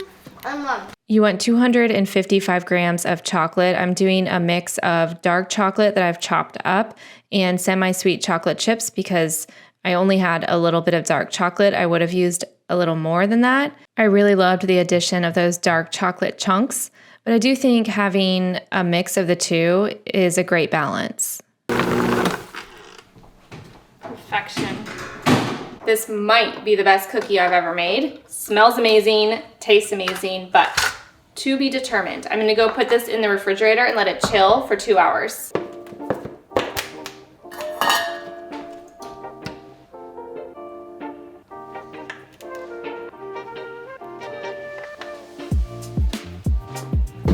I'm gonna go ahead and bake a few of these cookies tonight and the rest I'll do tomorrow.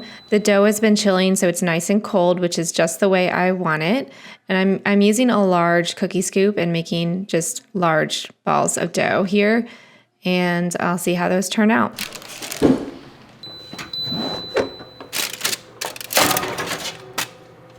I topped these with flaky sea salt and also pressed them down a little bit with a spatula. This just keeps them nice and fudgy and dense instead of cakey. And I can tell you right now that these cookies turned out heavenly. There are a few things I did that made them so good.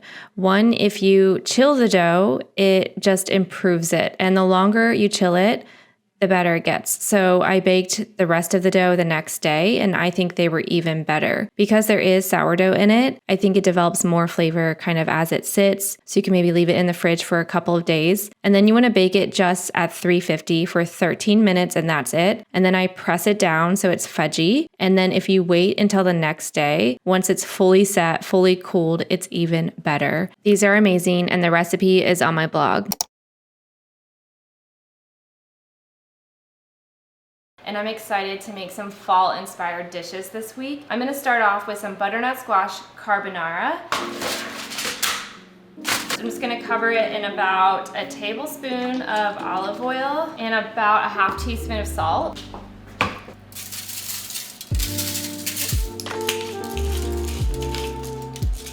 Just gonna rub this around and then turn it upside down. I'm roasting this butternut squash at 375 for 30 minutes until a knife pierces through the skin easily. In a larger oven, I would do 400 for about 30 minutes. Now I'm chopping up a large onion and a couple of cloves of garlic.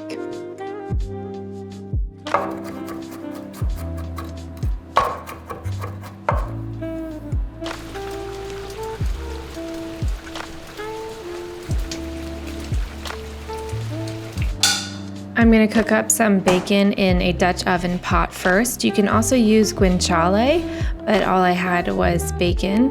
And I'm just going to cook the whole pack. I don't need all of it, but I'd rather just cook it all and have some extra.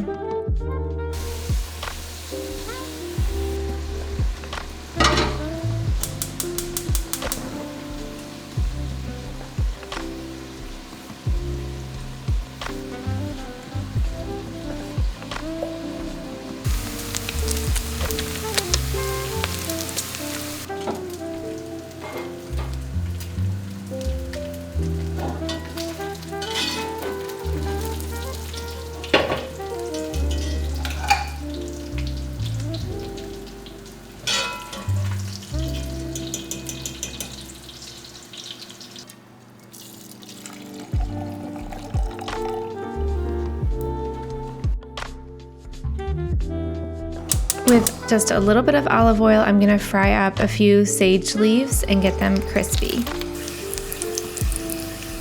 After about a minute, turn off the heat and remove those from the pan and set them to the side. So now I have my bacon and sage leaves as my pasta topping, ready to go. You can use any pasta shape that you want for this.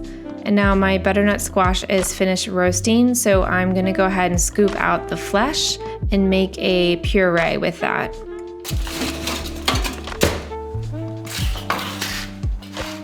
You don't need a ton of butternut squash for this recipe, so I would find a small butternut squash or even a honey nut squash if you can find one. Those are smaller and they have even more flavor. And now make sure you get a cup of the salty, starchy pasta water and set that to the side because you're gonna need that for the sauce. Now I'm just gonna drain this pasta and set it to the side. I love the ambiance in my kitchen tonight. I know cooking can be a lot of work, but it can also be really relaxing and a lot of fun if you let it. So I have some bone broth here. I'm gonna add I'm starting with a half cup, and then I'm adding about a 1/4 cup of Parmesan cheese. And I'm gonna start blending this with a hand blender. I'm also adding in about a 1/2 teaspoon of sage and some freshly ground black pepper.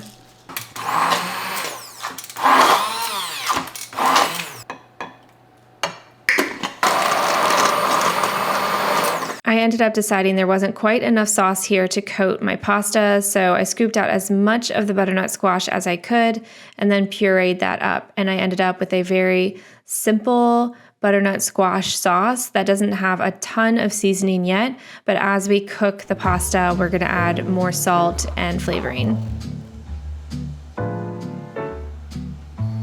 I'm adding about a tablespoon of that bacon fat back to the pot and sauteing the onion for about 5 to 6 minutes to get it caramelized.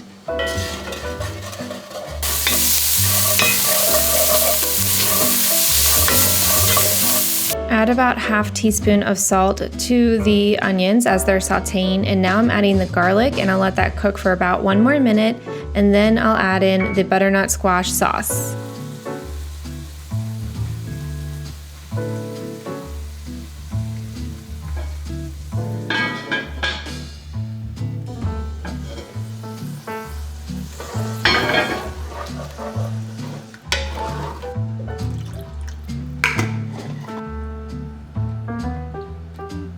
Yes, that is very good.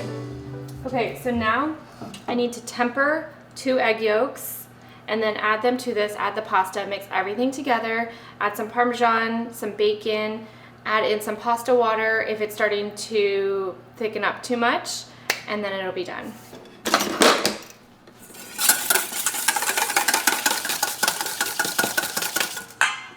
To temper these egg yolks, just add in some hot liquid and whisk until it's all incorporated. You just want to get those yolks adjusted to the heat before you add them into the pasta.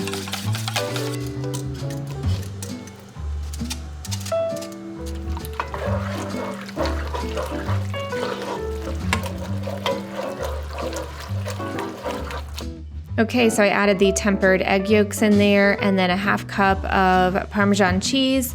I also added bacon, but I regretted that. I think you should save the bacon just for topping it. And now you're gonna add a 1/2 cup of pasta water and stir, stir, stir. The heat should be on low, and you can add more pasta water as needed until you get the consistency you like. This hardens up as it cools, so don't be afraid to add a little extra. I'm just adding some pepper and salt and a splash of white wine vinegar and keep stirring on low heat, and this will all emulsify together into a sauce. Perfect.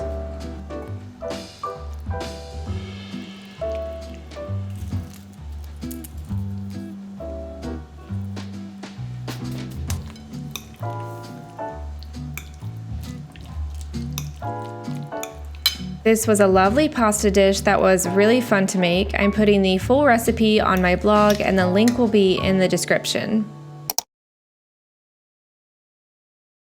This recipe is also from America's Test Kitchen. And so for the pie crust, you're gonna start with a 1.5 sticks of unsalted butter and just cut those up into 1/2-inch chunks. And I'm gonna stick this into the refrigerator so it stays cool while I prep my other ingredients.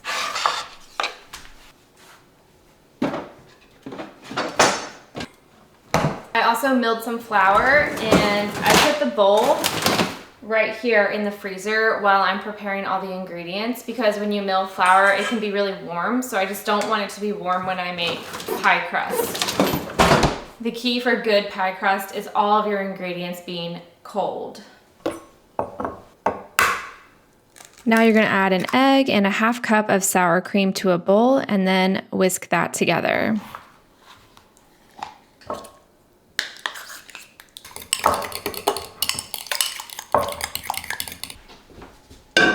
I'm going to need some chicken broth for this recipe. I had some in the freezer, so I just have to go ahead and melt that. Into a food processor, you're going to add 354 grams of flour. I'm using freshly milled spelt flour here, and then a teaspoon and a half of salt. Just pulse that a couple of times to combine it.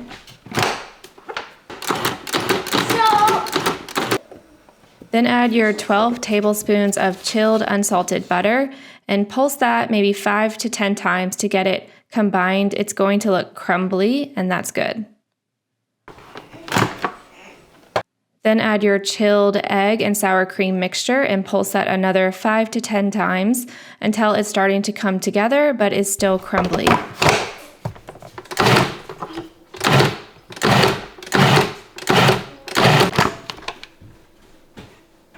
Pour that onto a floured surface. I didn't even flour mine and it was fine. And then just with your hands, bring it all together and knead it a couple of times until you have one dough ball. Then you're going to divide that into two and shape them each into a 4-inch disc. And then you're going to wrap each disc in plastic wrap tightly and put it in the fridge for an hour. You can keep it in the fridge for up to 2 days or keep it in the freezer for up to 2 months. So now it's been an hour and it's time for me to roll out my pie crust. I let it thaw for about 10 minutes. I floured the surface heavily, and now I'm gonna roll it out into a 12-inch disc. You're gonna need to use a good bit of flour in this process.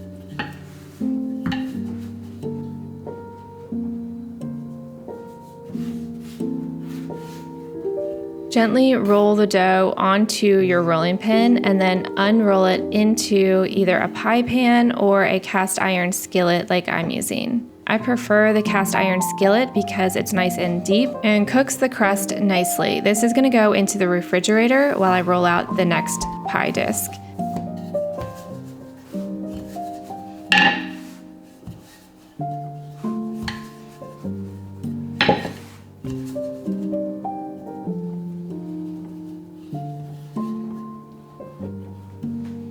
For this one, you're going to transfer it carefully to a parchment-lined baking sheet, cover it with either a towel, plastic wrap, or in my case, a lid. Stick it in the fridge while you prepare the filling.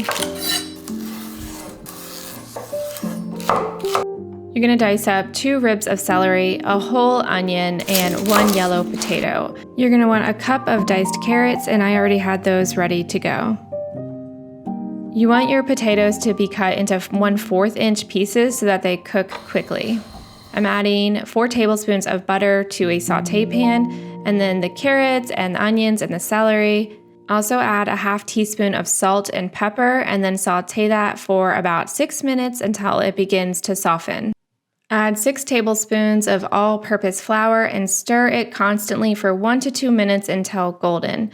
Then you're going to stir in your broth and half and half. I'm going to add 2 1/4 cups of chicken broth and a 1/2 cup of half and half. This will quickly begin to thicken. Add your potatoes and set the heat to low and cover it and let those potatoes cook for about 8 minutes.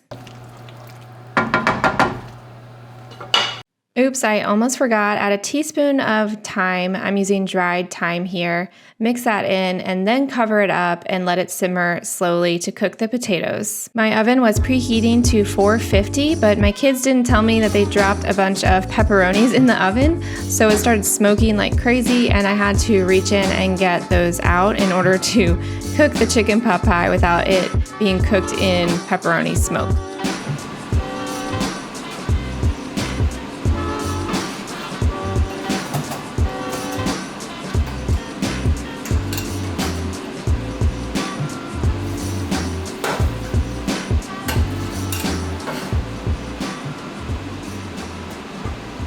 My potatoes are done, so now I'm gonna stir in about 3/4 cup of frozen peas. You can turn off the heat now, and then add 3 cups of shredded chicken. I was very generous with the chicken, and I like how this chicken pot pie is nice and meaty and filling. Now for the fun part, we get to assemble this pie.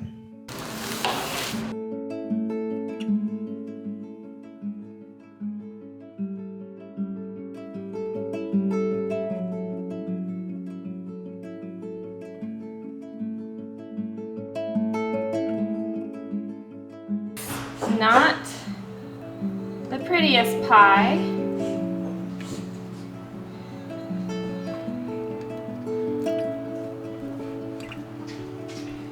It's not the prettiest pie. Maybe I can make it pretty. Yeah. I Mom? just kind of messed up. Should have smoothed it out before I put the crust on, but you know what? You live and learn, right? Mm-hmm. Smooth. Yeah, 1, 2, 3. Oh yeah, I love those things. Now I gotta coat it with a little bit of egg.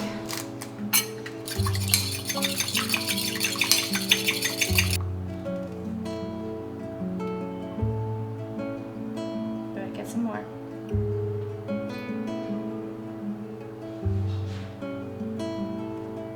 You want to bake this on top of a sheet pan to catch any drippings and bake it at 450 for about 15 to 20 minutes, and then reduce the temperature to 375 and bake it for another 15 minutes or so until it's nice and golden brown. Once the oven temperature was reduced to 375, I put my bread in there and set a timer for 35 minutes.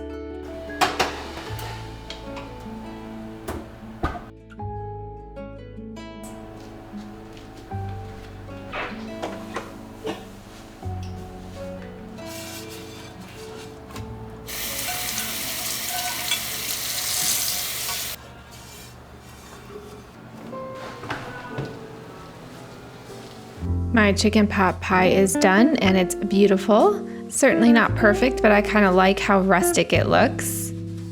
My bread is also finished. I'm gonna let that cool.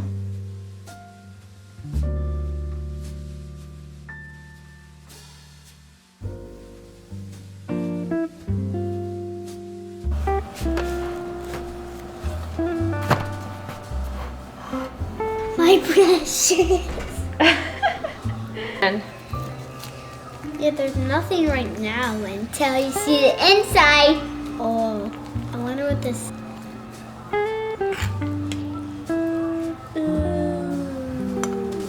Ooh. That's really pretty. thank you. This chicken pot pie was so good. I know it's extra work to make that pie crust, but I think it's worth it. You can also make that pie crust and put it in the freezer and just roll it out on a day when you want to have chicken pot pie. And as long as you know how to make a basic filling, you can kind of make it up as you go. As you can see, we did the butter and we added flour and added chicken broth and half, and that is your basic filling, and you add your veggies and whatever else you want in there. My family very much enjoyed this, and I am looking forward to leftovers.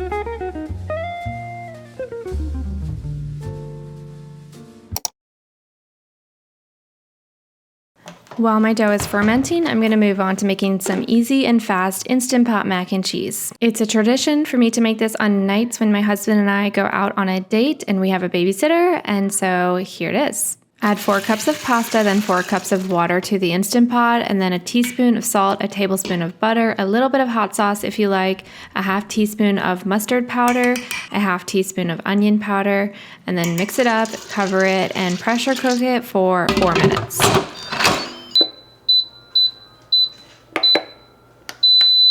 Now my dough is done fermenting, so I'm going to transfer it to another bowl, and then I will cover it and put it in the freezer for a few hours, and then transfer it to the fridge before I go to bed.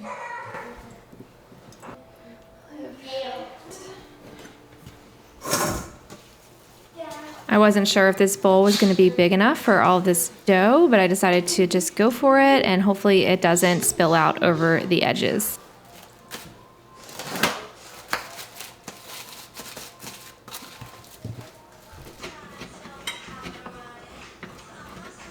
This is an arm workout.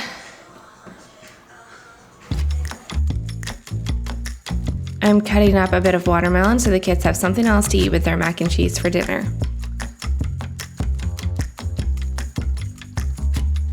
When the Instant Pot is done, manually release the pressure and mix up your pasta. It should be perfectly cooked, if not a little bit al dente, and then add 3 tablespoons of butter and mix that up. Next, add 3 cups of shredded cheese of choice. My kids requested cheddar, but I think a blend of different cheeses works best. Just keep stirring until that cheese melts, and then you can start adding 1/4 cup to a 1/2 cup of whole milk, just to help that cheese to melt and to get your desired consistency. I sometimes like to add a little bit of nutritional yeast. You can add 1 to 2 tablespoons and taste it and see how you like it. It adds a little bit of a cheesy flavor and also some added nutrients. After a few minutes, it will thicken up and look more like this. And there you have a very simple Instant Pot mac and cheese. So today I have 2 pieces of chuck roast meat, and I'm gonna season them really well on both sides with salt and pepper. And we're not even gonna eat this meat today. I'm just gonna braise this meat very simply and then use the meat the rest of the week with different recipes. You don't need much for this recipe. I'm first searing the meat well on both sides in my Dutch oven. I added some bone marrow as the cooking fat, but you can use any cooking fat here. When I'm using high heat, I try to avoid using olive oil or butter because they have a lower smoke point, and so you don't wanna burn those oils. So I usually use either bone marrow that I store in a jar or avocado oil. You could also use coconut oil. I had some bone marrow left over in the fridge from when I made broth a while back. So now I'm adding some onions and giving those a few minutes to brown up. And then I'm gonna add in some garlic and then my flavorings. In this case, I'm doing a little bit of tomato paste and red wine vinegar just to give the meat a little bit of boost of flavor without adding too much of a distinct flavor, because I'm going to use this meat for several different types of recipes. So I want it to be somewhat neutral. So now I'm adding the meat in over the veggies and all of that, and then cover it up about 1/3 of the way with some bone broth. Now we're going to just bring this to a simmer and then add it to a 300-degree oven with the lid on. I like to take the lid off closer to the end just so the meat can brown up a little more.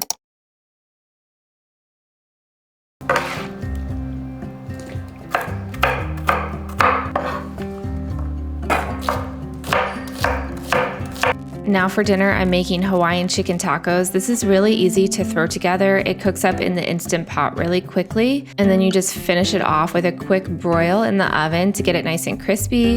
The flavors are awesome in this recipe. Doing a double batch here, so I need to do 4 cups of pineapple. My kids are gonna be happy that we have some pineapple left over. 2 teaspoons of chili powder, 2 teaspoons of cumin, 2 teaspoons of salt, 2 tablespoons of sriracha,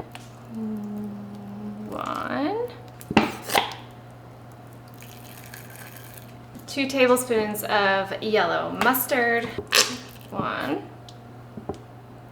2.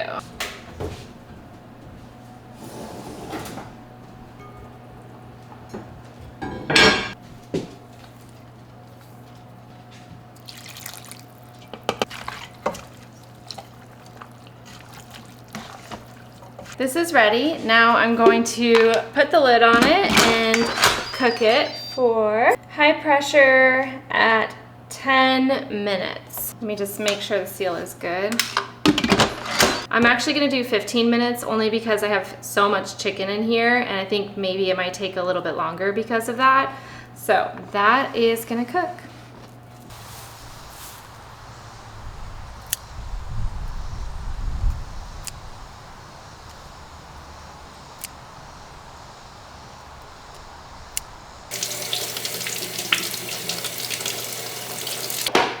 Now I'm making a jalapeno ranch. I love this dressing. It's so good on the tacos. I'm going to put the recipe on the screen here. I didn't do a double batch, but I did add a bit more ingredients than the recipe called for, and I added some sour cream just to bulk it up because I wanted this dressing to last a little bit further than usual.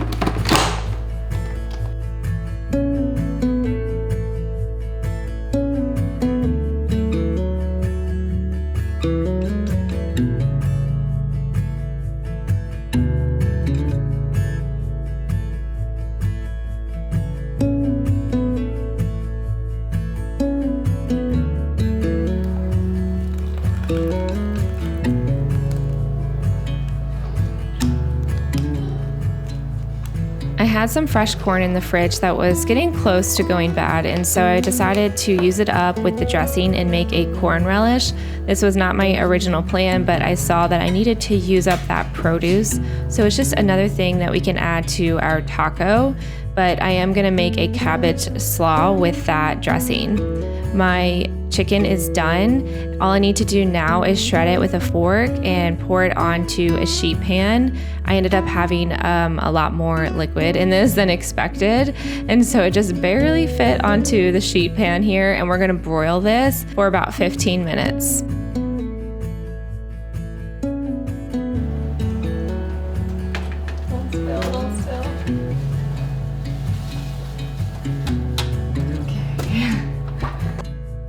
Because the meat has been braising for a long time and I took the lid off near the end, it's browned really nicely, and now I can just shred it with a fork. I'm gonna let that cool a bit longer before I mess with it, and now I'm adding the dressing to some cabbage, and this is gonna become a little side salad, or we can add it to the taco and it adds some crunch.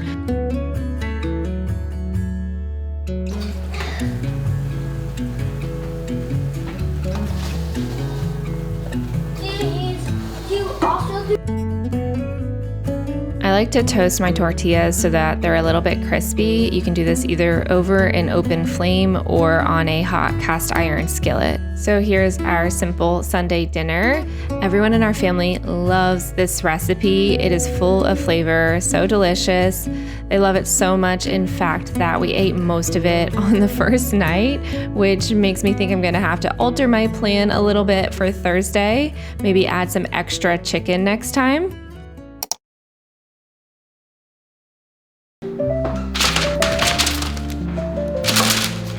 For dinner, I'm starting by baking some sweet potatoes. I'm piercing them all with a fork. I also have some extra potatoes from my garden, and so I'm gonna coat the potatoes with some olive oil and salt, mainly for the yellow potatoes. I like to do that. For the sweet potatoes, we won't even be eating the skin, but I'm gonna bake these at 450 for about 45 minutes.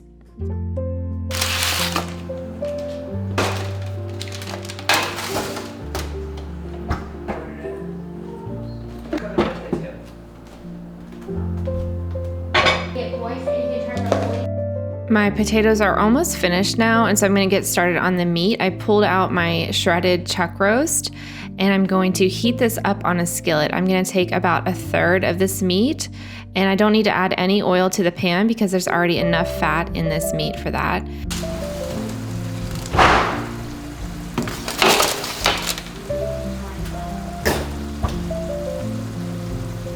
I pulled out the rest of the cabbage that I have, and I'm chopping it up thinly and going to create another batch of that cabbage slaw. So I'm just going to add some more of that jalapeno ranch and mix it up, and that will be our side.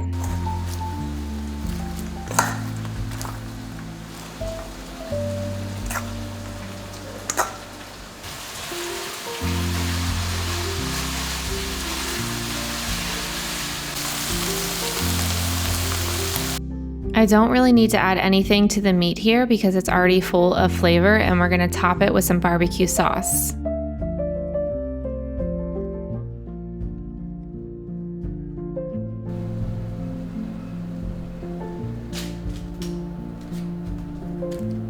I love baking sweet potatoes for a really long time because they get very, very soft and much sweeter as well.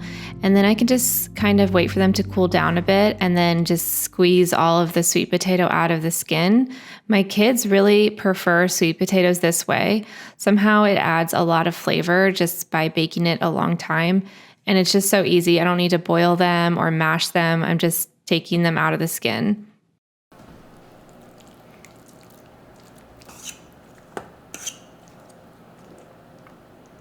So now on day 2 of my meal plan here, we have this beautiful mashed sweet potato topped with barbecue chuck roast with a side of jalapeno ranch cabbage slaw. I think this is an amazing meal and a great start to my weekly meal plan.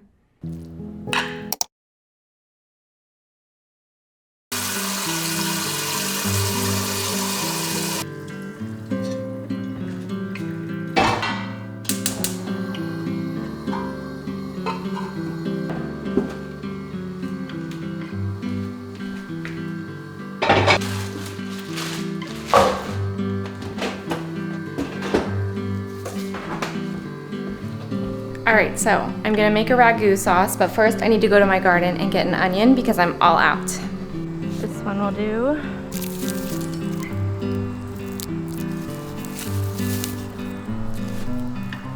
Now I'm removing the meat from the pan and I'm going to saute my veggies in that pan, and I'm gonna leave just a little bit of meat and fat in the pan because I'll use that for sauteing my veggies. Right now I'm gonna boil some water and then I'm gonna cook some pasta, and I'm just chopping up some celery, carrots and onions and garlic, and I'm going to saute those and then add the meat, some tomatoes, and it's gonna be a quick ragu sauce. Honestly, these onions are getting to me right now. They are very fragrant. I know everyone's always giving me tips on how to, keep the onion odor out of my eyes, but I'm usually just so impatient that I just don't do anything and I just start chopping onions, and then I pay for it and I start crying, and it's all good. I guess I don't mind a little pain and suffering. All of these scraps you can put in a freezer bag and save for bone broth, so I am gonna do that. And then these veggies you wanna chop as finely as you can without torturing yourself, just because I like for these veggies to kind of disappear into the sauce so that my kids don't think they're eating a bunch of veggies, but instead they think they're just eating a pasta sauce.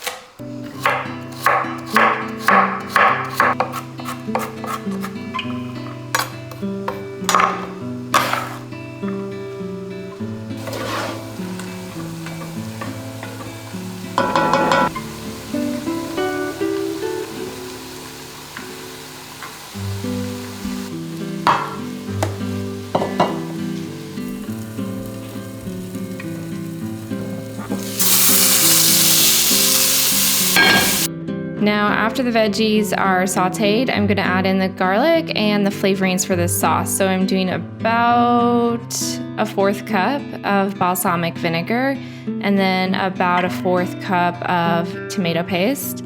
And then that's just gonna give this sauce a boost of flavor. And then I'll also add in a can of crushed tomatoes. And then I'll add the meat back in and just maybe some dried thyme, and just let all of that simmer for a bit.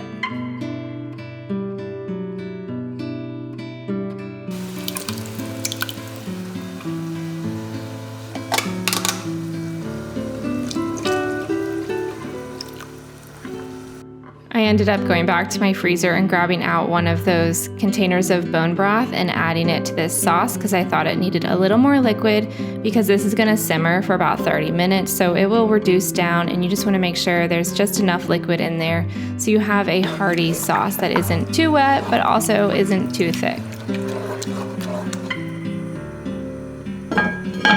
I have this beautiful pasta that I got from Thrive Market, so I'm going to use that tonight.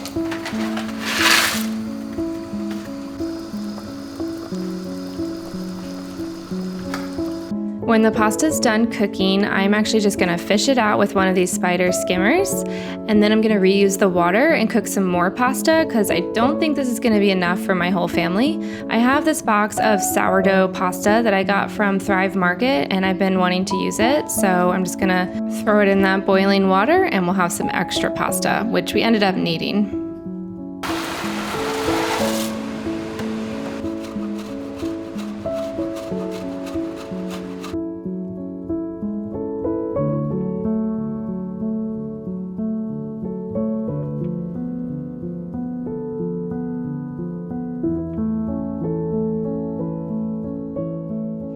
A home-cooked meal in a loving home is always a reminder to me of just the beauty of our mundane moments in life and how they're not mundane at all, but each of these moments builds up our children and our family and creates those core memories for them. And I also think that these are the moments I'm going to treasure most when I'm an old lady and looking back on my life. I want to feel very proud and at peace with the way that I lived it. Mother Teresa once said that if you want to change the world, go home and love your families. And when I heard that, it just resonated to me as truth, because there's a lot of problems in the world, but for me, my domain, the most impact I can have is right here in my home, in whatever areas that, God calls me to serve in, I will do. But at the end of the day, we have so little control over so many things in this life. So just try to be holy, try to cultivate joy and peace in your home and grow in virtue and grow in your relationship with God. And that's the best we can do. This was the perfect way to finish up the rest of that meat, and I love this meal. This was so delicious. I hope you guys enjoyed cooking with me and kind of getting ideas for your own family meal plans. I think this is so fun to just kind of organize for the week and get prepped ahead of time and just kind of make your week a little bit easier.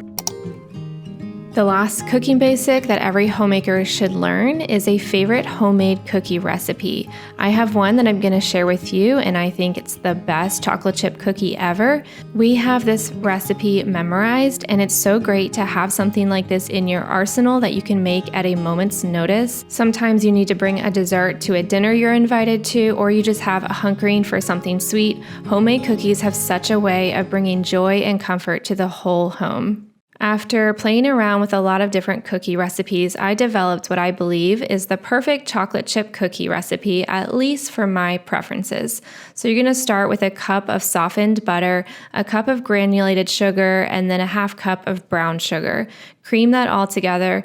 It's best if you use a high quality butter like Kerrygold, but I don't always have that on hand. Either way, this turns out amazing. For your wet ingredients, you're going to add in 2 whole eggs plus an extra egg yolk, and then 2 heaping teaspoons of vanilla bean paste. I love the addition of the extra vanilla. For my dry ingredients here, I have 2 cups of all-purpose flour, a teaspoon of baking soda, and 3/4 teaspoon of salt. I'm also adding in about 1.5 cups of freshly milled soft white wheat flour. I add the freshly milled flour a little at a time until I get the consistency that I like. I want the dough to be dry enough that when you touch it, it's not sticking to your fingers. So if it's feeling very kind of wet and sticky, just add in a little bit more freshly milled flour. Being careful not to overwork the dough, you can add in 1.5 cups of semi-sweet chocolate chips.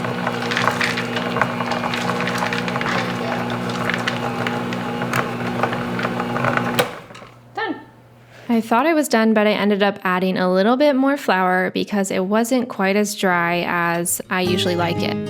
This is what my dough looks like. As you can see, it's still rich and delicious. It's just not overly wet, so you can shape it easily. And with the addition of the extra flour, it doesn't melt and turn flat when you bake it. Now, this is another important part of the recipe. We do big giant balls of cookie dough, and then I break them in half and stack them so that the rough sides are opposite each other. So basically like a messy snowman here.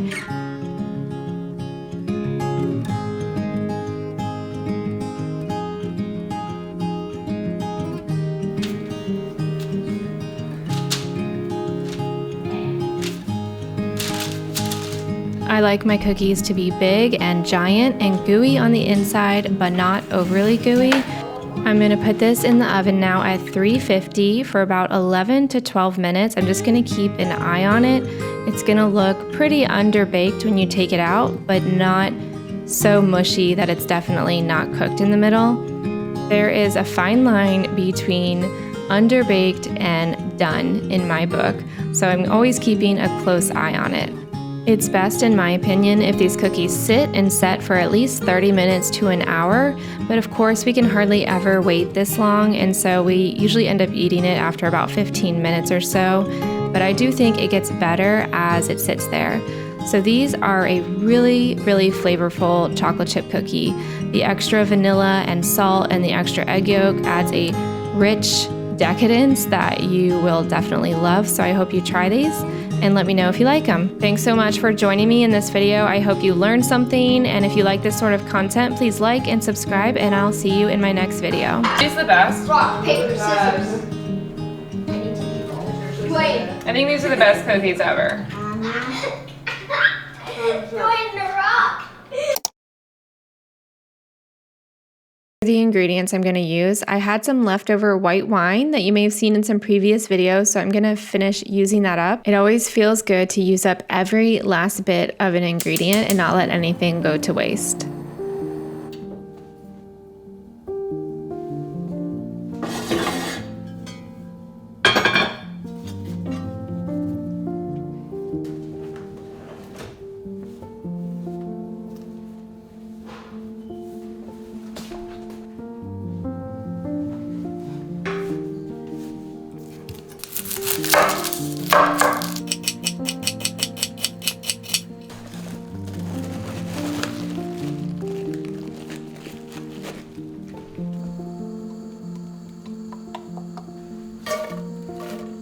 Start by lightly caramelizing one diced onion. It's going to take about 20 minutes. You're going to use a little bit of olive oil, a pinch of salt, cook it on low heat, and just keep an eye on it. Give it a stir every once in a while. You want it to develop some color. Meanwhile, I'm going to shred 3 cups of cheese. I have sharp cheddar and Gouda here.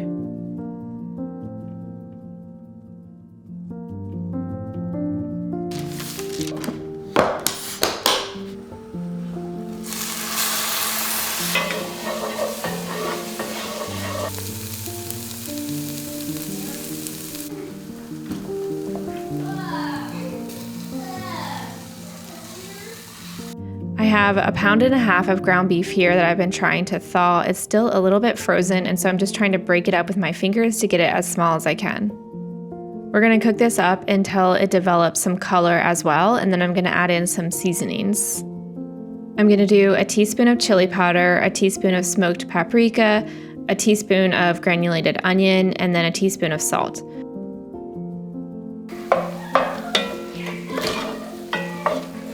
Once that's cooked, add in 4 cloves of minced garlic. I have some already in my freezer, and I'm just going to add that to the pot. It thaws beautifully, so give that a minute or two to thaw and cook.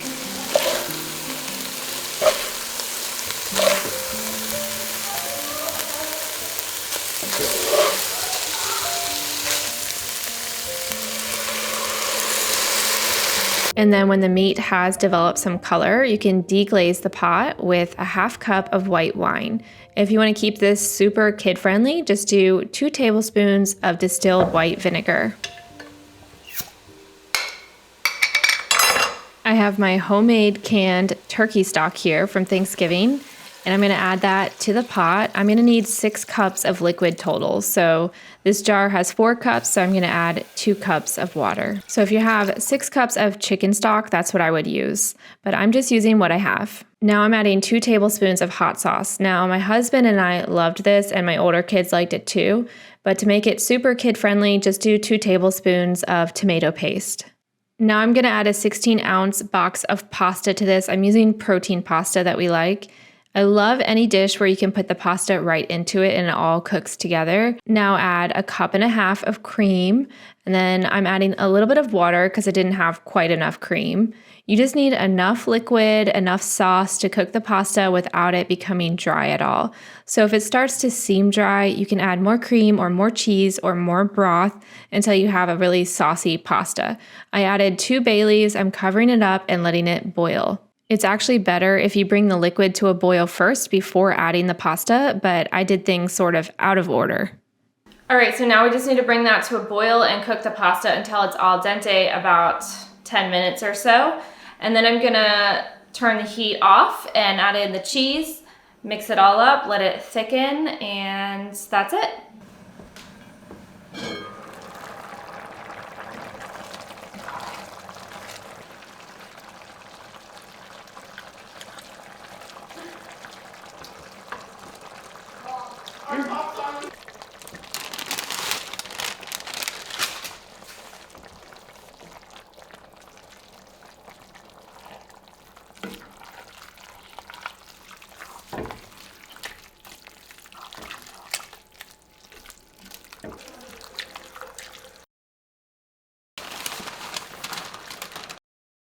Now add 3 heaping cups of shredded cheese.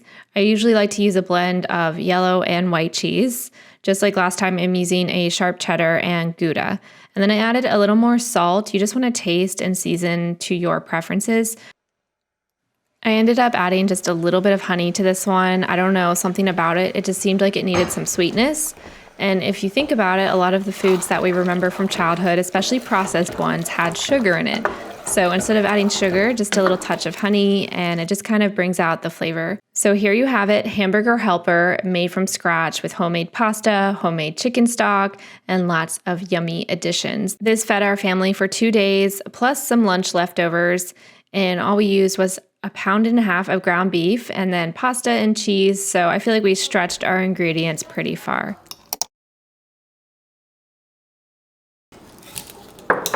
Now I'm gonna make tomato soup. This is a family favorite. My son requested it, and I've also posted this recipe on my blog. It's so easy. All you do is roughly chop some carrots, and then we're gonna roughly chop some onion and just throw it into the Instant Pot. I'm chopping up 1 rib of celery and also throwing that into the Instant Pot. I'm adding 2 tablespoons of olive oil, a teaspoon of salt, and then 2 teaspoons of Italian seasoning, and then a 1/2 teaspoon of chili powder, and just mixing that up and letting that start to cook. And now I'm adding 2 tablespoons of tomato paste. Now I'm adding the rest of the cauliflower I had, which was about 2 cups, and then a handful of walnuts. We're just gonna mix that up, let those saute just for a minute. Now I'm gonna turn the heat off on my Instant Pot so it doesn't burn. And we're adding 1.5 cups of yellow split peas, and then a can of whole tomatoes, and then I'm adding 4 cups of chicken broth.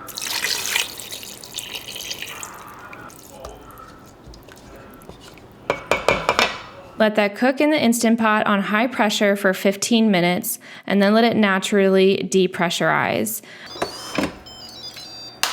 My tomato soup has been sitting in the Instant Pot, just cooling down a little bit, and it's time to finish this. So I added a tablespoon of honey, and now I'm using my hand blender to turn this into a nice smooth puree.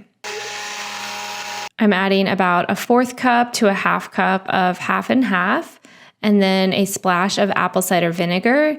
Mix that all up, and then taste it to see if it needs anything more. Mine needed more salt and apple cider vinegar to get it to that sweet spot that we like. And this is a perfect filling and nutrient-dense tomato soup that also has protein in it because of the yellow split peas.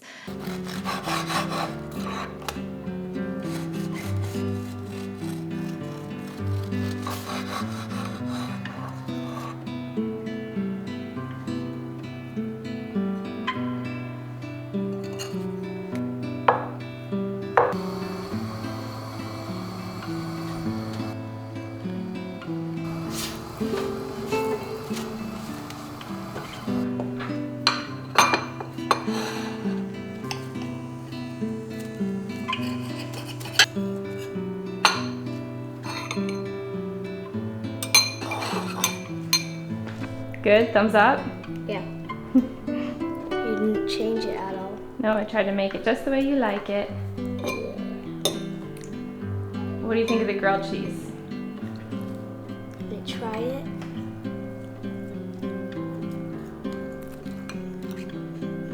It's like fluffy. All right, eat up. You need all the food. Yeah.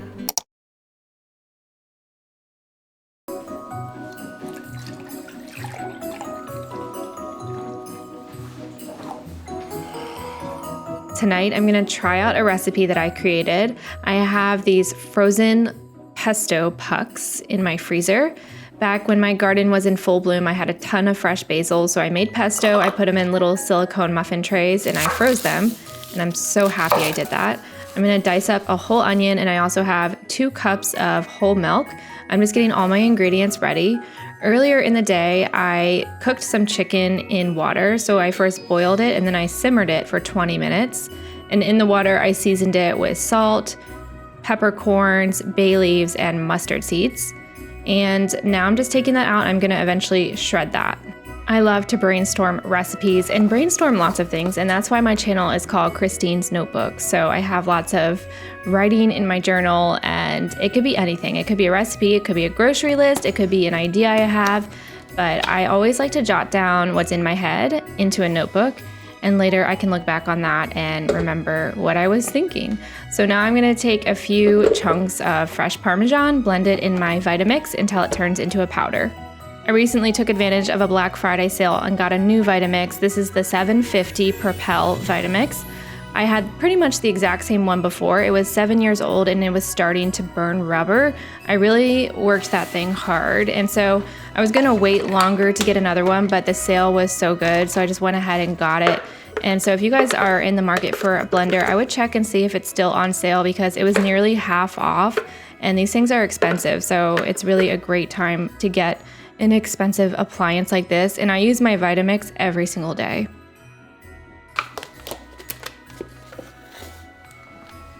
Okay, so for this recipe, I'm gonna mix together a block of cream cheese and about a 1/4 cup of pesto. You can also do a 1/2 cup if you have a jar, and you can do ricotta and an egg as well. But I wanted to create this recipe with ingredients that I typically always have on hand. And we always have cream cheese. I have a lot of bagel lovers in this house. And so I just thought this is an easy way to throw together a white chicken lasagna. And so this combination of cream cheese and pesto, it's really delicious. You can also stuff chicken with that mixture, and I've done that before. It's really good. For the white chicken lasagna, we're gonna start with a bechamel sauce. So we're gonna melt 4 tablespoons of butter. I'm gonna go ahead and cook up an onion with that as well. When the onion is almost finished cooking, I'll add in some garlic. I'm doing about 3 cloves of minced garlic. Sprinkle in some salt just to season that up, and then let that cook down. And then you're gonna add in a 1/3 cup of flour, mix it up, let the flour cook for a minute, and then slowly add in 2 cups of milk. And I kind of just ripped it off and wrote injury. Injury, whoopsies. Injury. So, really did feel the pain. You're so funny.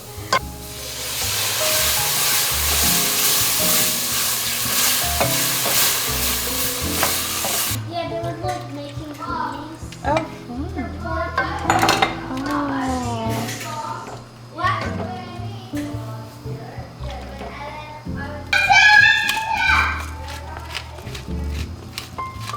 Season that with pepper and a 1/4 teaspoon of salt, and then let it thicken up on low heat.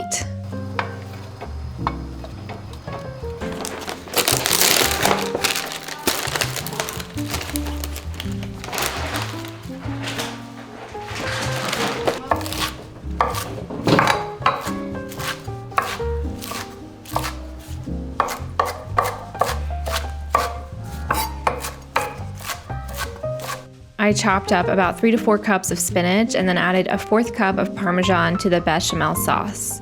I'm gonna add the spinach to this sauce, let it cook down for a couple of minutes, and then turn off the heat, cover it with the lid, and set it to the side.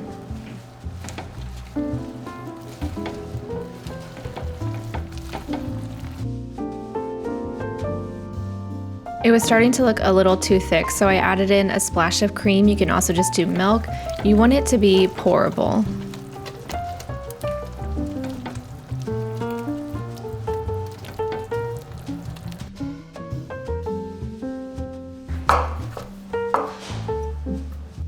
gonna go ahead and shred the chicken now and shred the cheese and just get everything ready for assembling this lasagna.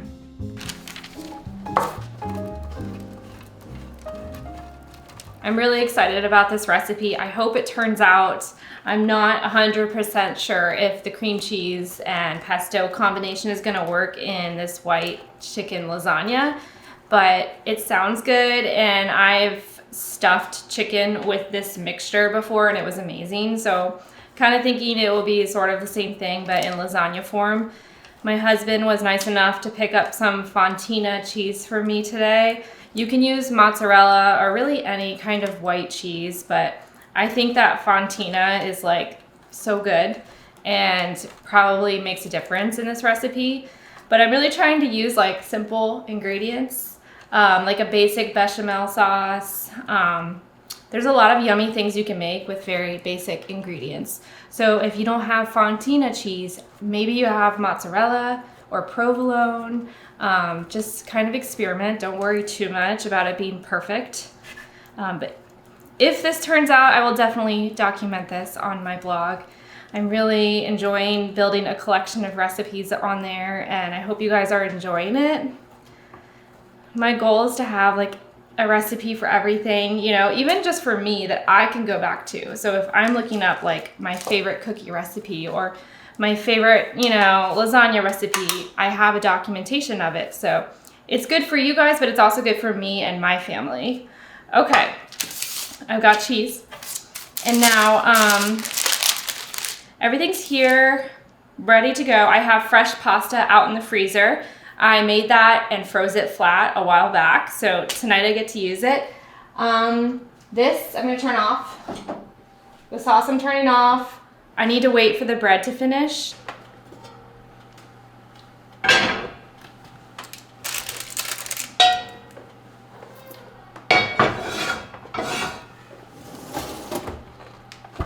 I have a sweet little visitor.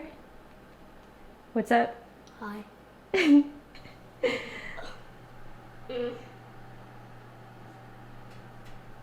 What are you doing to yourself? There you go. Okay, bye. Bye. People sometimes ask, where are my kids when I do these videos? They are all over the place doing whatever they are doing. And I just let them be. They're not like babies anymore, so they're just doing what kids do. I'm gonna start by spooning the bechamel sauce onto the bottom of the pan, and then I have fresh pasta that I froze a while back, so I'm gonna use that tonight. If you don't have fresh pasta, you can use no-boil lasagna noodles, or you can boil the noodles ahead of time and assemble. Here's my frozen lasagna noodles. I don't know if this is gonna be a white lasagna or a green one. The sauces are looking awfully green. So I'm just gonna layer the bechamel sauce and then the pasta, and then I'll add in that cream cheese pesto mixture and then the chicken and sprinkle on some cheese, pour over the bechamel sauce, do another layer of pasta, and then continue the process. I ended up adding some milk to both the cream cheese and the bechamel to make it easier to pour and easier to spread.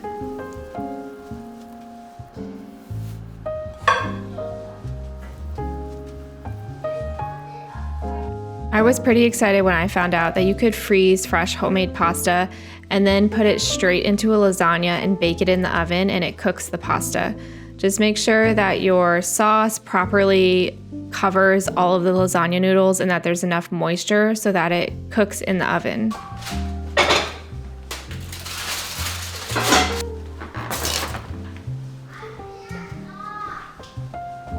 Can't knock? What do you mean?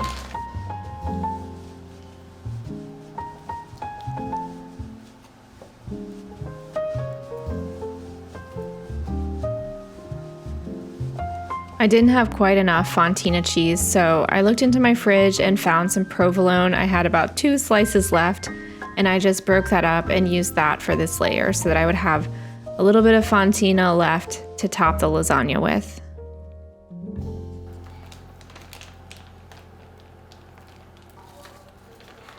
If you want to do ricotta instead of the cream cheese, you could do a 16-ounce small container of ricotta, add in an egg and then the pesto. and it should be delicious. But we all loved this version with the cream cheese, so I'm calling this one a win. After you finish, you want to top with the bechamel sauce. Make sure it covers the pasta, cover it with cheese, and then put some foil tightly over this pan and bake it between 350 and 375 for about 50 minutes. And then you want to take the foil off and let the top brown and get crusty and crispy and golden for another 10 to 15 minutes.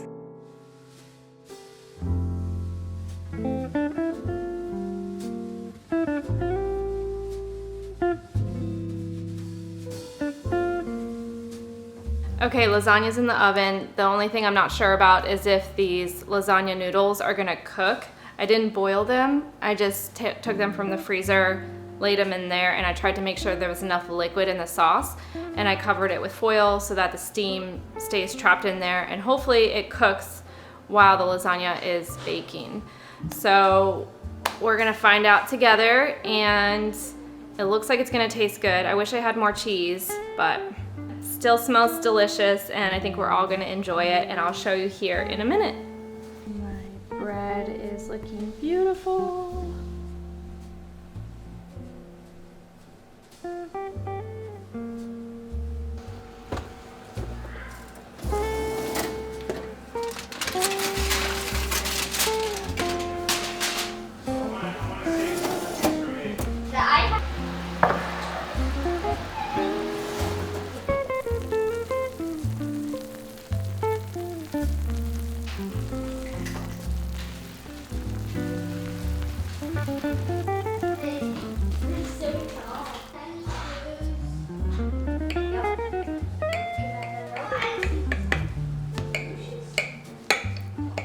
It's a good idea to let this cool down and set for 10 to 15 minutes before you cut into it, but I had a hungry crew ready to eat, so we just went ahead and cut into it right away. This is a super comforting homemade white chicken lasagna. I love the addition of the pesto. The cream cheese added a pop of flavor. The pasta did cook up beautifully. I thought this was delicious, so I'm documenting the recipe for you. I'm putting it on my blog. I'll leave the link in the description. And if you can make the time to make homemade pasta as well, I highly recommend it. I also have a recipe for homemade pasta on my blog as well. And this sourdough bread is a recipe from Tartine Bread, and I did a whole video on how to make this. I usually add a little extra whole wheat flour when I make it. The butter. Never had it in LA before. Just, oh yeah, my mom, okay, and he at all. Really? Yeah, it's like steak. I love cooking from scratch because you can get so creative, it tastes delicious, and also it stretches your grocery budget tremendously. So if you're feeding a family, definitely start making some staples from scratch and see what you can do.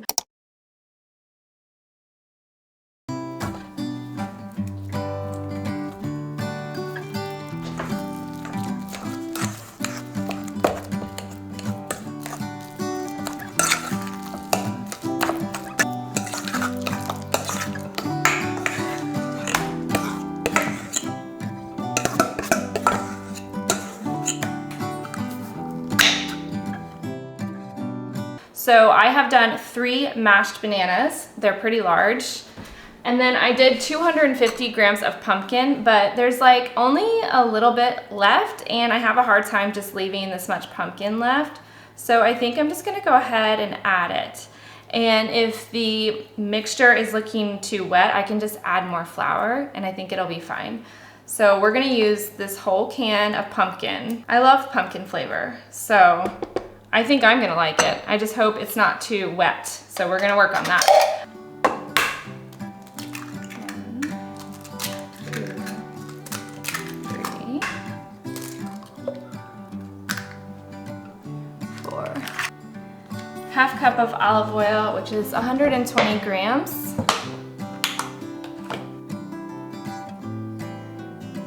Perfect, 120. 1 1/3 cups of brown sugar, which is gonna be 270 grams. I like using my scale because it makes it so that I don't have to use as many measuring cups, and also it's more accurate.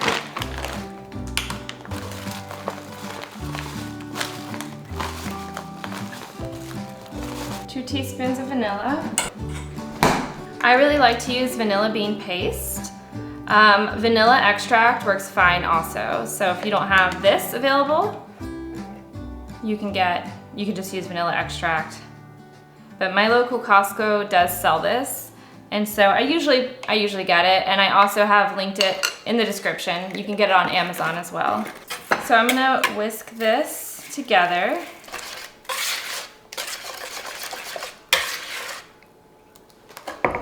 I'm gonna go ahead and add my cinnamon to the wet ingredients so it can really absorb and incorporate. So I need 2 teaspoons of cinnamon. It's about that much.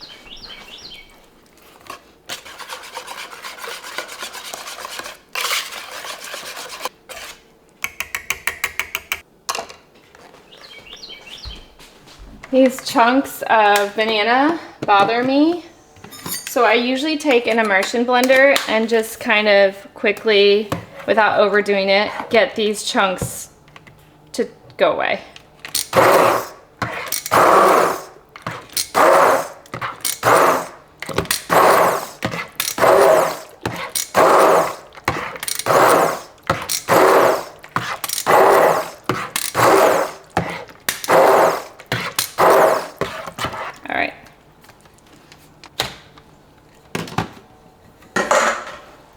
Okay, so now I have some wheat berries, and I measured out about 450 to 500 grams. I'm not worried about being precise because I am going to weigh it as I put the flour in. But I also have some leftover einkorn flour that I milled, and this is a blend of hard red wheat and spelt, and there's no rhyme or reason as to why I did that other than I just wanted to try out that combination.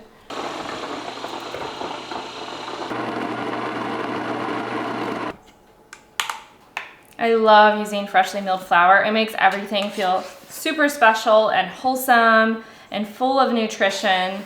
So your basic muffin has turned into a superfood that fills you up. Okay, and I have some extra here in case the batter is too wet. All right. 1. So because I don't have the sourdough starter, that's why I'm adding baking powder. A teaspoon of salt. Actually, a teaspoon and a half.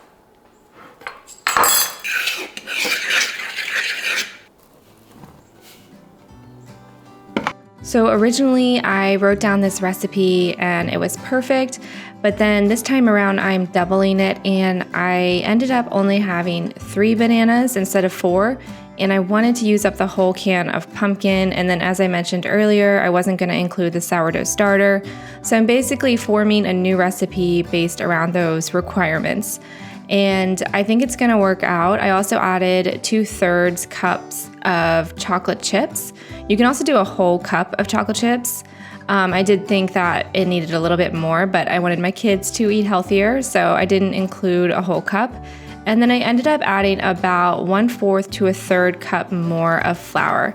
And because I'm using freshly milled flour, I think it's best that you just kind of look at the texture of your batter and decide from there if it needs more flour or not. I finally went out and got another muffin tray. I was using one for the longest time, so I'm really excited that I don't have to do this in 2 batches. And I'm using parchment paper muffin liners. It just makes it so easy to clean up and to package up the muffins. And these are silicone muffin trays. They have like a metal base, so it holds its shape when you're transferring it to the oven. And I'm scooping out about 1/3 cup of batter into each muffin cup. And any extra I had, I just kind of topped off all the muffins and tried to make them even. I love how beautiful these look. I'm loving these colors. So excited to see how these turn out.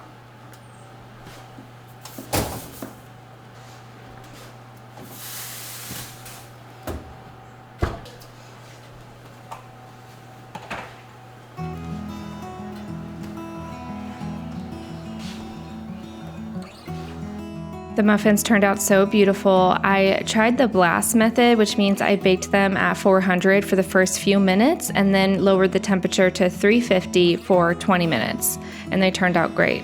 And now I'm feeling even more inspired to make some more fall baked goods.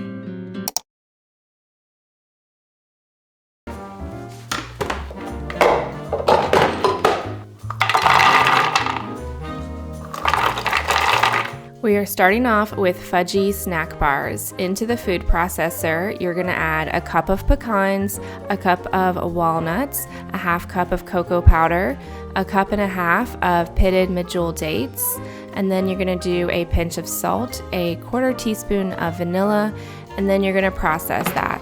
Sometimes it helps to process this in steps by giving the nuts a quick process and then adding the dates and so forth. You know you're almost done when it starts to look like a dough, but you want to be careful not to over process this as well because it can start to release the oils from the nuts. Near the end, you're just going to add a small handful of chocolate chips and just pulse that to get those chopped up and incorporated.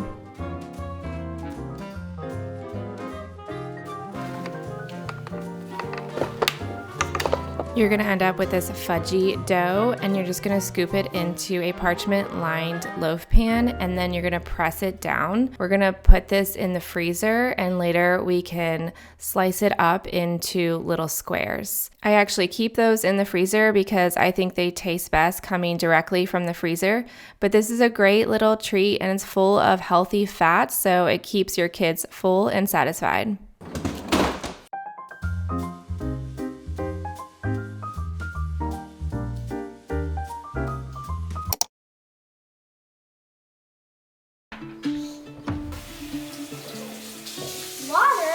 You're gonna rinse it until the water runs clear. See how it's like gray water? Look underneath. See how the water's like. And tap it like this.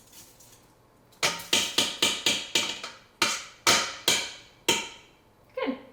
Done. Okay, now we're gonna add some chicken broth. So excited for my birthday. Yeah. Ooh. Okay, dump that in. It's all going in. Yeah, help it. Done.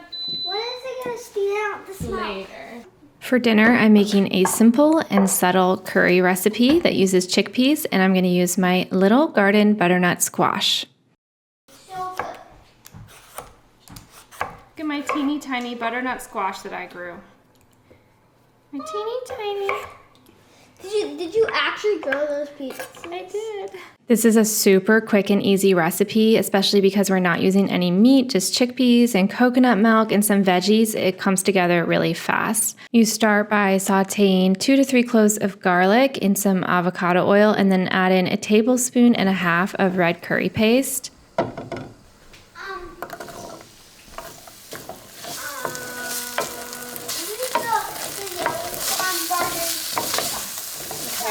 Then I'm adding in a can of full-fat coconut milk, a tablespoon of brown sugar, and a tablespoon and a half of soy sauce. At this point, I got distracted because we had a visitor at our kitchen window.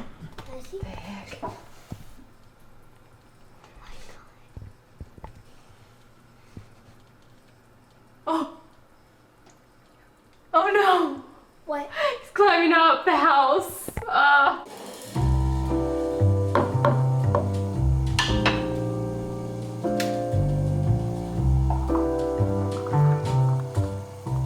Now I'm adding in 2 cups of those chickpeas, and I'm gonna let that simmer for a little bit.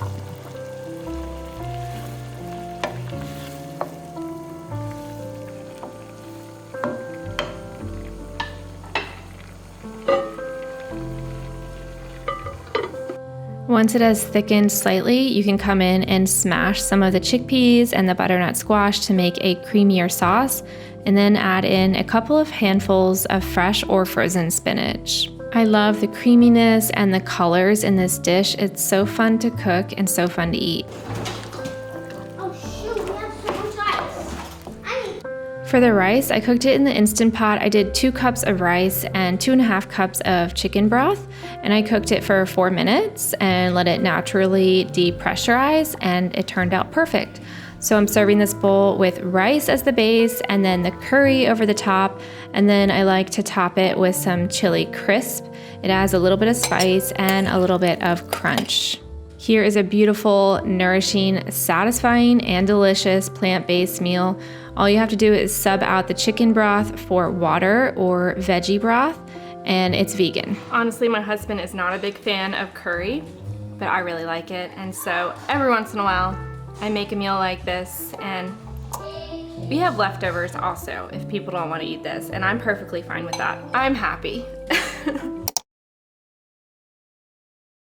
For this soup, I'm gonna need 2 cups of whole milk and then a whole carrot shredded, a whole onion diced. I'm gonna need about 3 or 4 cups of cheese. I'm using a combination of cheddar and Gouda, just whatever you have. But cheddar is probably best. I do think Gouda added a nice touch as well. Shredding cheese. Oh.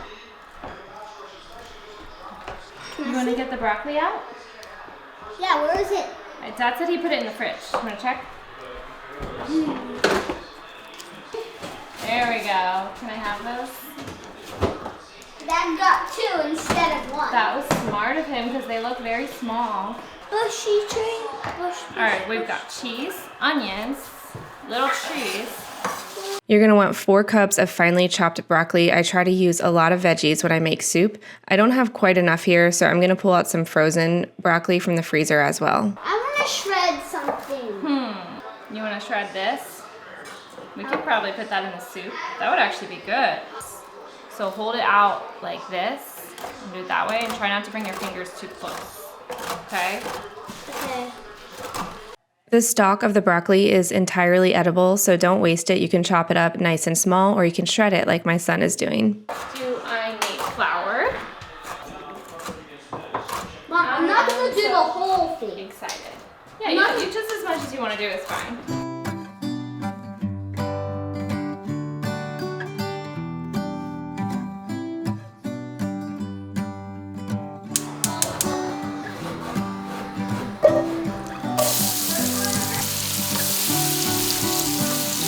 Start by sauteing your onion in 4 tablespoons of butter and season it with a half teaspoon of salt.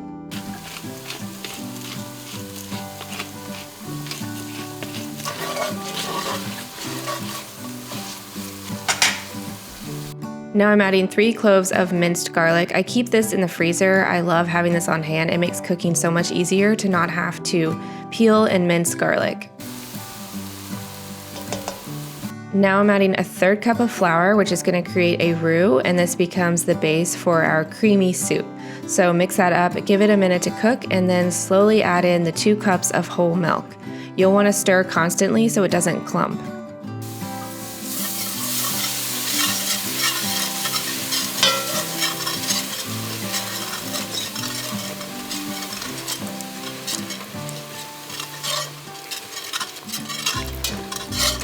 Because of the flour in there, this is going to slowly thicken more as it cooks, which creates a nice creamy soup. So now I'm going to add in some chicken stock. I try to always have homemade chicken stock on hand because it just makes every homemade soup so much better and it adds a lot of nutrition. So I'm going to add 3 cups of this chicken stock to the soup.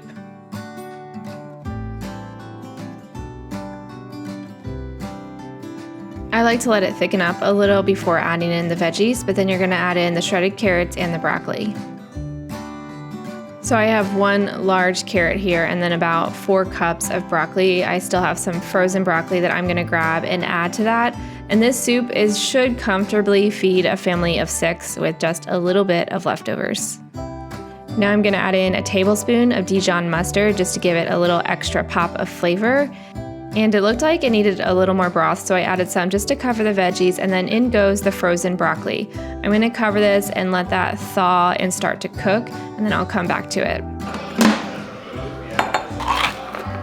Cottage cheese has been having a moment in the food space because it has such high protein, but I've had a hard time figuring out how to use it. So I had a container in my fridge for a while, and I decided to add a cup of cottage cheese and a cup of broth and blend that up and add it to the soup. I think I added a bit too much broth when I was filming, but the idea is that this is like adding heavy cream, but instead it's high protein and lower fat. The bread I was cooking in my toaster oven is risen all the way up to the top of the oven, so I put some foil over it. I don't always bake bread in this little oven, only when I'm in a hurry and I'm okay with a little imperfection. So now I'm taking some scissors and just cutting up the larger chunks of frozen broccoli so they're all uniform. Now with the heat on very low, I'm adding 3 cups of shredded cheese. I have a blend of sharp cheddar and Gouda here because I had a block of Gouda to use up. You can use just cheddar if that's what you have, or you can use a blend, but definitely include a nice sharp cheddar cheese. Kerrygold makes my favorite cheddar cheese. So once you get that melted and mixed in, you can add in your cottage cheese and broth mixture. And then you can just let that simmer down a little bit. I also added in a 1/4 cup of powdered Parmesan cheese, which added a nice pop. So in the end, you had your 3 cups of shredded cheese, you had a cup of cottage cheese, and then you had a 1/4 cup of Parmesan. I think it adds a nice balance. It adds higher protein, slightly on the lighter side, but still very delicious. Wow. That was so good.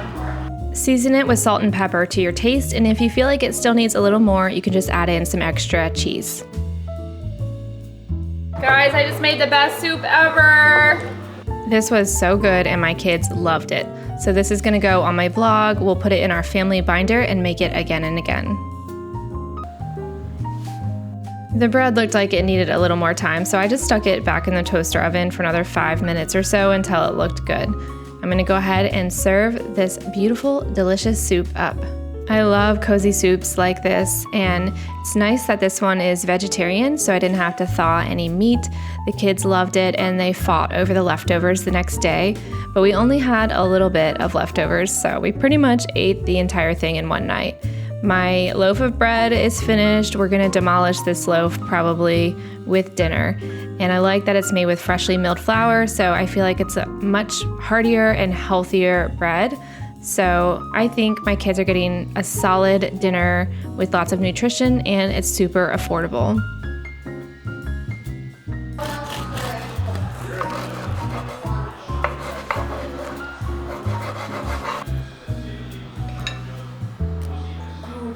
I know, it's so good. Normally I wait at least 30 minutes before cutting into a loaf of sandwich bread like this, but the soup was already ready to go. Everyone was ready to eat. So even though it's harder to cut and it kind of smushes down when you cut it, it's delicious, so it really doesn't bother us. And we're pretty much eating the whole loaf anyways, so I'm not worried about it getting deformed or misshapen. So now I'm just gonna go ahead and serve this up. With dinner, I'm gonna make a mayo-based sauce, and I'm all out. So I'm gonna go ahead and make some mayo. I add a whole egg to a jar, a tablespoon of Dijon, a tablespoon of distilled white vinegar, a pinch of salt, and 3/4 cup of avocado oil. It's best if you let this sit and come to room temperature, but it's also okay to go ahead and do it right away. I'm gonna take my immersion blender and put it on the bottom of the jar and work my way up until it emulsifies completely into mayo.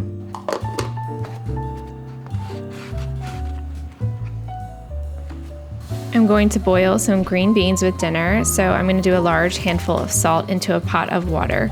I know it seems like a lot, but it gets diluted down and you want to season the green beans when you're cooking them.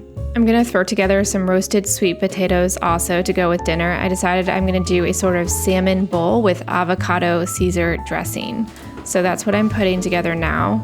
And my sweet potatoes, I realize, need to be transferred to a larger tray. So now that my cookie tray is cleared up, I'm going to go ahead and use that one. I was craving a lighter and super nourishing and healthy dinner, so I'm going to do salmon, sweet potatoes, green beans, and an avocado Caesar dressing. So I'm going to roast these sweet potatoes with some olive oil, onion powder, garlic powder, salt, and pepper. Mix that up and roast it at 425 for about 30 minutes until it looks golden and crispy. You may want to give it a flip halfway.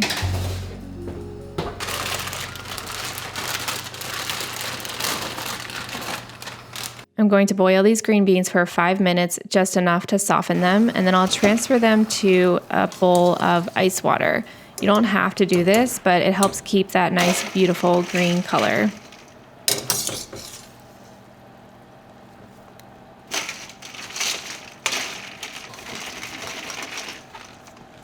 For For the avocado Caesar dressing, I'm doing a half cup of that homemade mayo. And here I did a half of an avocado, but I ended up adding the entire avocado. Then add about a 1/4 cup of Parmesan cheese, finely grated or in powder form. And then I did a tablespoon of Worcestershire sauce, and then a tablespoon of lemon juice, and a tablespoon of Dijon mustard, and a smashed clove of garlic. Season that generously with fresh cracked pepper, and then add in a 1/4 cup of water. You may want to add a little more water later depending on how thick you want this dressing. So this is like a quick Caesar dressing with avocado in it, so I feel like it's extra healthy and would go good on lots of different things. I'm going to drizzle it over my salmon bowls, and then later in the week I can make salad or whatever I want with it. Season with extra salt to your taste.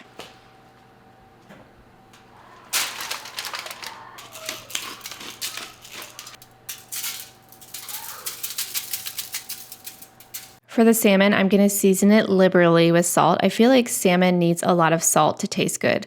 And then throw on some olive oil, some pepper, about a teaspoon of lemon juice, and just spread that around. And I'm going to broil it for about 10 minutes.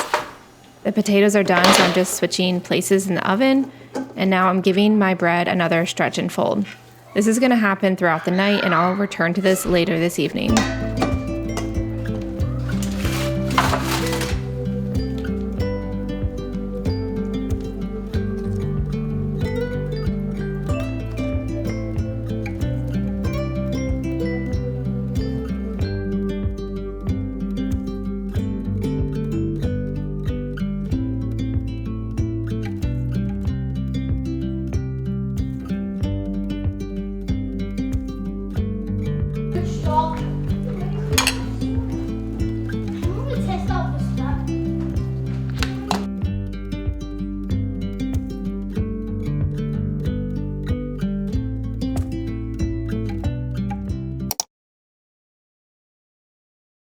The base for my harissa paste is going to be a 12-ounce jar of roasted red peppers that I'm going to drain and try and squeeze the juice out of.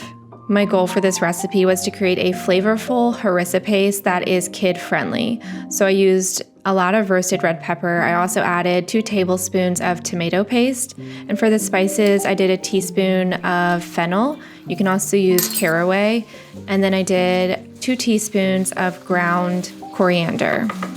4 cloves of garlic, 2 teaspoons of cumin, 1 teaspoon of smoked paprika, some salt to taste, no cayenne pepper to keep it mild, and then I have about 2 ounces of dried ancho chili peppers here, and they're finished soaking, so I'm just going to remove the stems and the seeds and add those to the food processor. You can use other dried chili peppers as well that are probably spicier, but I really liked the ancho chili pepper for its mild but also rich flavor.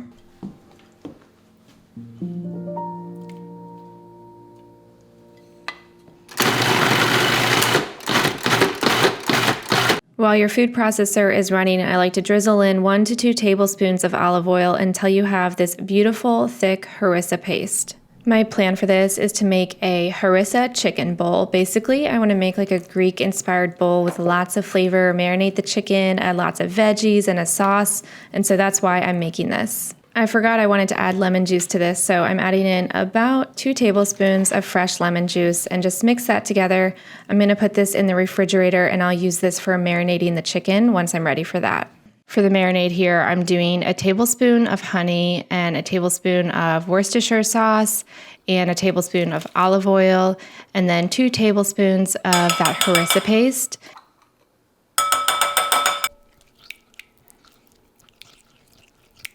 Then add a half teaspoon of salt and a tablespoon of fresh lemon juice, and this is your marinade. I used 4 large chicken breasts and cut them up into bite-sized pieces, and this was a good amount of marinade to coat all of that chicken. Go ahead and get that all mixed up and then cover it up with a plate and put it in the fridge until you're ready to cook it.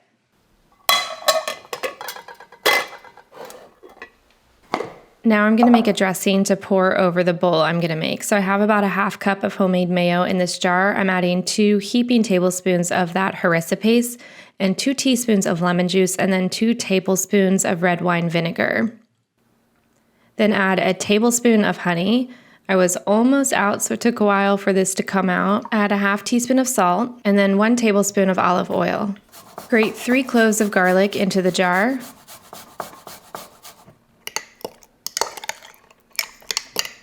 Then mix that all together. You're gonna have this beautiful dressing. I'm just gonna taste it and see if it needs anything extra. And I decided that it needed a little more honey and a little more red wine vinegar. I added about a half tablespoon extra of both those ingredients. But this was absolutely delicious. I'm gonna have the full recipe for this dressing and the marinade, the harissa paste, and everything on the blog. So I'll leave a link in the description for that. Yum. That's perfect. This can go in the refrigerator and I'll come back to it later.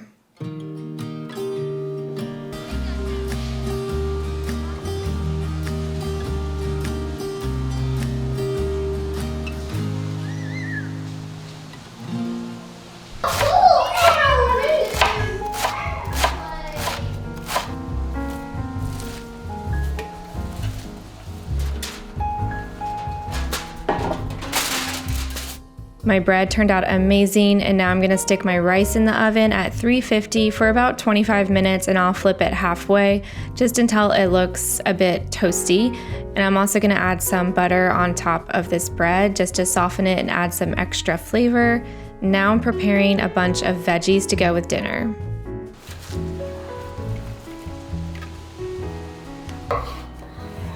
This is a Greek-inspired meal, so I have cucumbers, red peppers, I also have feta and black olives and pickled red onions out. And I'm gonna throw this all together in a bowl with that sauce and the chicken. I'm also cooking some extra rice to really round out this meal.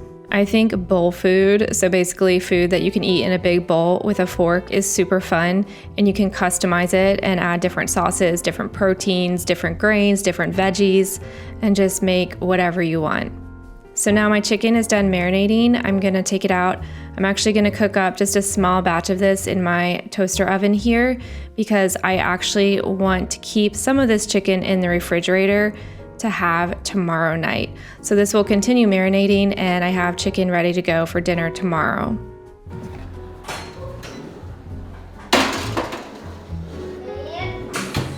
I'm cooking this at 375 for about 15 minutes until it looks done, but my chicken turned out beautiful. Now that our protein is finished, we can go ahead and build our bowl. So I'm starting off with a lot of veggies and I'm adding that crispy rice. Pile on the protein, add on some pickled red onions, feta, olives, all the delicious condiments. I'm gonna drizzle that sauce on top. I ended up adding extra harissa paste, extra feta, and extra sauce because I just love lots of flavor in my food. And this is a lovely dinner. You can customize it for the kids. Some of them didn't obviously want as much veggies, so we did a little bit more rice and chicken with a little bit of olives and feta and lettuce, but you know, not like a full-on salad. But this is a great meal to add to your arsenal, and I left a link for the recipe, which is on my blog. I posted this recipe on my blog and you guys love it, and so do I. You're gonna start off on the stove and melt a 1/4 cup of salted butter, brown sugar, and honey. We're gonna create a syrup. Keep the heat at medium-low so you don't burn anything, and then add in a pinch of salt and a teaspoon of cinnamon. And then once that gets nice and bubbly, you can turn off the heat and add in a tablespoon of almond butter. You can also sub out peanut butter or sunflower seed butter here. Then add in 4 tablespoons of your seeds of choice. I'm doing pumpkin seed and flax seed here. Now add in 2 teaspoons of vanilla extract.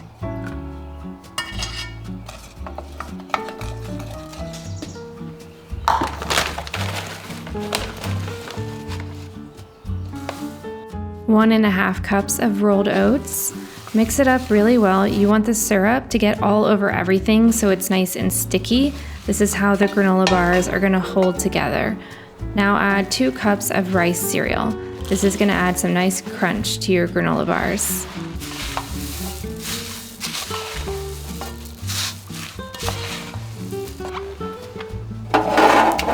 Into a parchment-lined loaf pan, you're going to scoop out all of the mixture and then press it down. You can use the parchment paper to fold it over itself and press it down. I'm also topping it with a sprinkle, about a 1/3 cup of chocolate chips. I'm using a large Pullman loaf pan and it's the perfect size for this recipe. I'm putting it in the freezer now just to let it harden up, and I will cut those up and wrap them up later.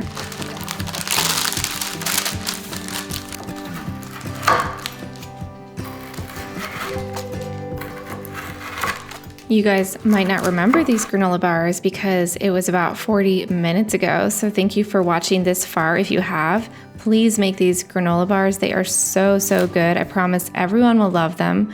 I'm packaging them up in a little bit of plastic wrap because it's just the most convenient for packing for school, and I store these in the refrigerator. They are so good when they're cold. This next section is focused on some of my go-to kitchen basics. To start us off, I like to mill my own flour. You can obviously skip this step and just buy whole wheat flour, but I'm doing a blend of hard red wheat, hard white wheat, and kamut. I'm measuring out on a kitchen scale 450 grams of wheat berries. If you're just using flour, you can weigh out 450 grams of flour here. I just run this through my NutriMill on the finest setting, and then I have my own fresh and highly nutritious flour. For this recipe, I'm using a KBS bread machine. I like that it has a leaven cycle and a non-toxic ceramic coating. So straight into the bread machine bowl, you're gonna add 285 grams of water. Then you're gonna pull out your bubbly sourdough starter.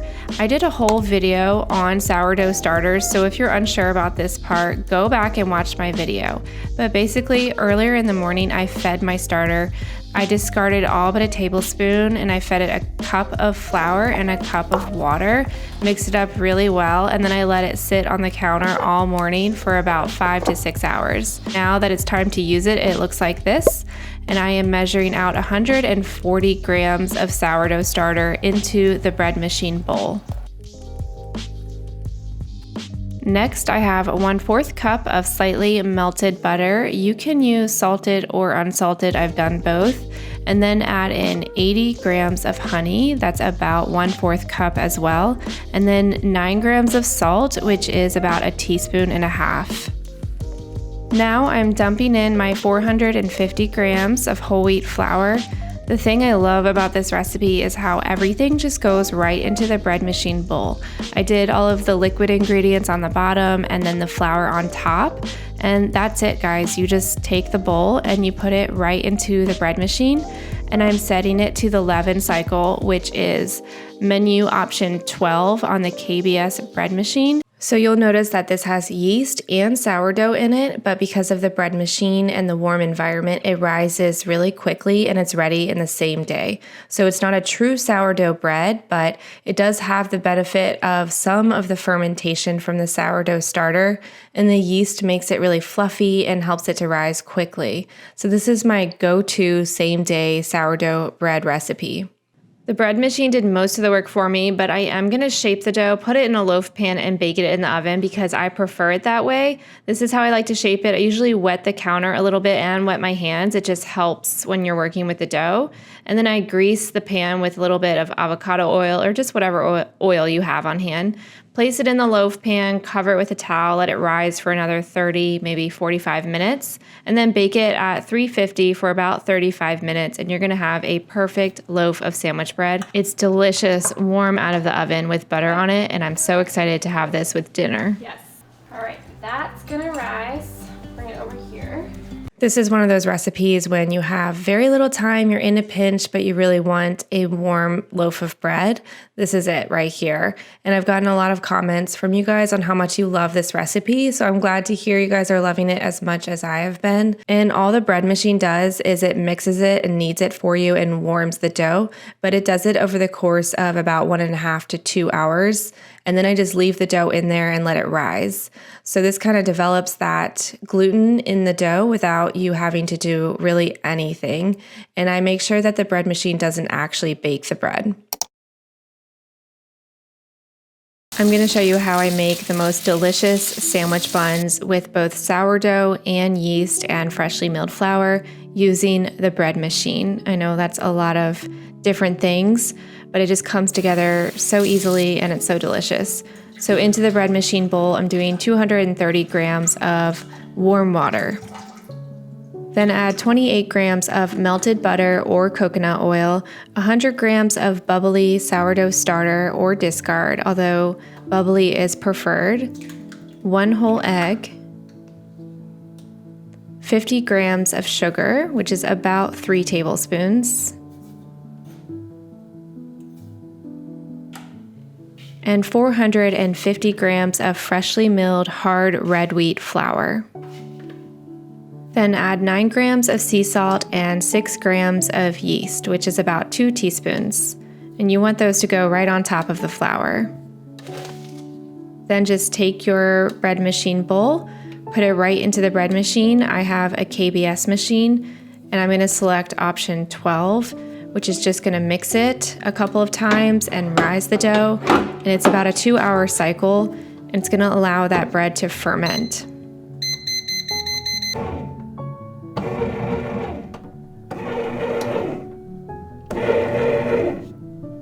I love how simple this is. The bread machine's gonna do most of the work for me. It's gonna knead it and mix it. It does a beautiful job, and I'm just gonna walk away and move on to other things. My sandwich buns, on the other hand, rose super fast, which is usually what happens when it's in the bread machine because it's nice and warm in there. But these are ready to be shaped. I love how quick bread comes together when I use the bread machine, and somehow the gluten is fully developed. It's honestly a mystery to me how well it works. And so I'm going to divide this into 8 separate pieces and try and shape them into sort of oval / small hoagie shaped buns. And we're going to use that to stuff them with meat and cheese and dip those sandwiches in some delicious sauce. And that's going to be dinner. A lot of people ask me, they say they don't have a mill, they don't have any wheat berries to grind into flour, and they're not prepared to dive into that yet. And I totally understand it takes time. So you can use all-purpose flour. The main difference is that if you're using freshly milled flour, you end up using more flour. So anytime you sub out for all-purpose flour, I would suggest starting with maybe a 1/4 cup less, depending on the recipe, and just see how that goes.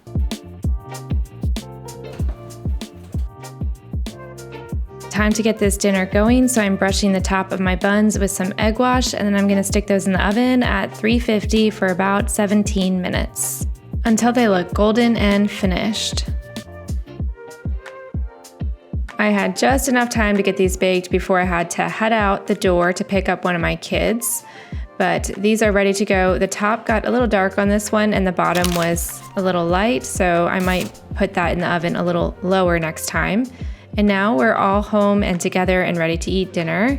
My daughter was starving. She just came back from swim, and this dinner is ready for us. This is a delicious recipe. It's on my website for French dip sandwiches. So easy to put together. The meat just falls apart. You can serve this on a bun with some cheese. I like to use provolone or a white cheddar, just any cheese that you like. And then you can scoop up that sauce that's in the slow cooker and dip your sandwich in it, and it's so delicious. We love it so much. It's an au jus sauce, so it's kind of like a broth, but it's super full of flavor, salty, and delicious. The buns turned out great. I'm going to put the recipe for this on my blog as well for you to check out. When I found out that you could roast an entire chicken in the air fryer, I was sold on the whole air fryer concept. It turns out crispy and perfect every time, and it's very minimal effort. So this is how you do it. Take a whole roast chicken, pat it down, make sure all the liquid and giblets are drained out and removed, and then put it on a clean cutting board and coat it with some olive oil, a lot of salt and pepper, and rub it around on all sides. I'm using a tablespoon of olive oil, 2 teaspoons of salt, and a teaspoon of pepper. I keep paper towels on hand for the purpose of absorbing any extra meat juice because your meat will brown better if it's not too wet. I'm giving this bird a little chiropractic adjustment and just pressing the chicken breast area down to flatten it a bit. Now I'm gonna put it into the air fryer breast side down at 400 degrees for 30 minutes.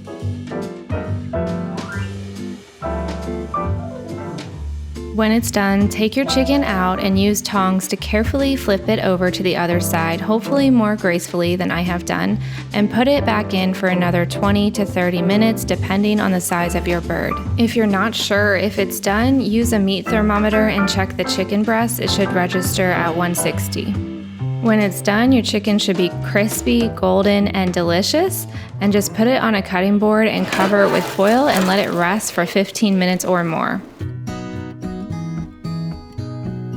You can do a lot with the rendered fat and juices from this chicken. You can make a gravy with it, or you can skim off the fat and roast potatoes with it, so don't let any of that go to waste. Now we're going to take this chicken further and make homemade bone broth. This is a staple that every homemaker should know how to make. It becomes a staple ingredient in so many recipes, adding both flavor and nutrition to your meal.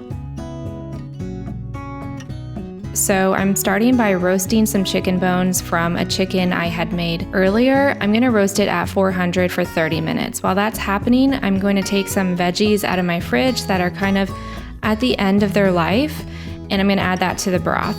So just chop off the parts you don't want, and you can just roughly chop these veggies and throw them in a big pot of water. I'm gonna use my Instant Pot for this bone broth. This is one of my favorite ways to make bone broth because it's so simple. Add in some peppercorns and a splash of apple cider vinegar, and then you can take those roasted bones and add them to the water.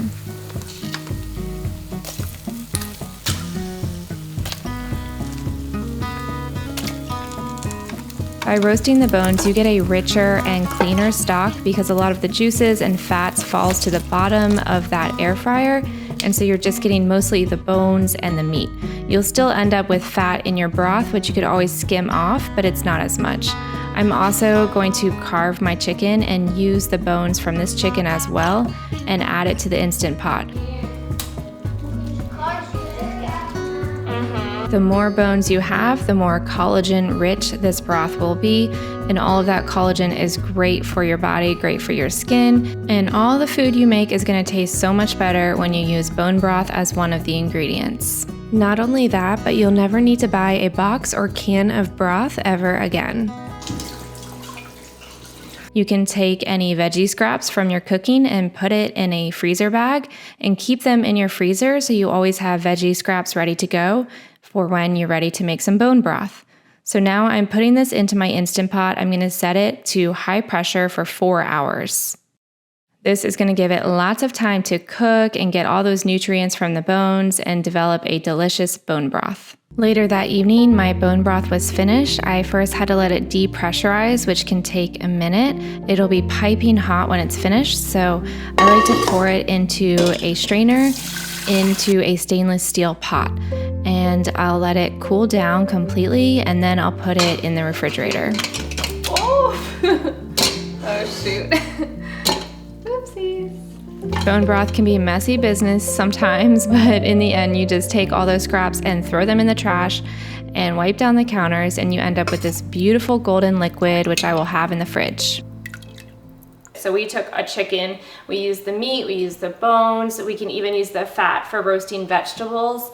So we just took one thing and made it go as far as possible, which is how I like to kind of cook and just kind of run an efficient kitchen where we're not wasting.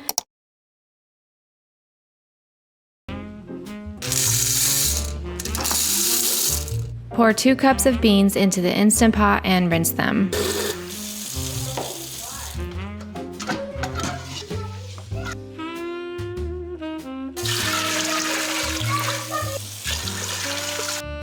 Add 6 cups of water, a teaspoon of salt, half of a whole onion, a few cloves of garlic, a half teaspoon of cumin, and a teaspoon of chili powder, as well as a little bit of oregano. Set it to 30 minutes on high, and then when it's done, let it naturally depressurize for 15 to 30 minutes. The longer you let it sit before opening the lid, the softer the beans will get. Sometimes I'll make a big batch of these and then open the lid sooner so that they're harder, and I will store them in the freezer and pull them out as needed for recipes that include beans. For now, I'm going to put these in a glass container and store them in the refrigerator and eat them throughout the week with our burrito bowls. You can pick out that onion and garlic with a fork, or you can leave the onion and make sure your garlic is peeled when you cook the beans, and then you can use an immersion blender to turn this into refried beans. Don't forget to add some extra seasonings when you do this. I'm using basmati rice here, so this recipe works with any long grain white rice. Rinse 2 cups of white rice until the water begins to run clear, and then add that to the Instant Pot. Be sure to use a fine mesh strainer instead of the one I use so that you don't get little pieces of rice stuck in there. Now take your bone broth and add 2.5 cups.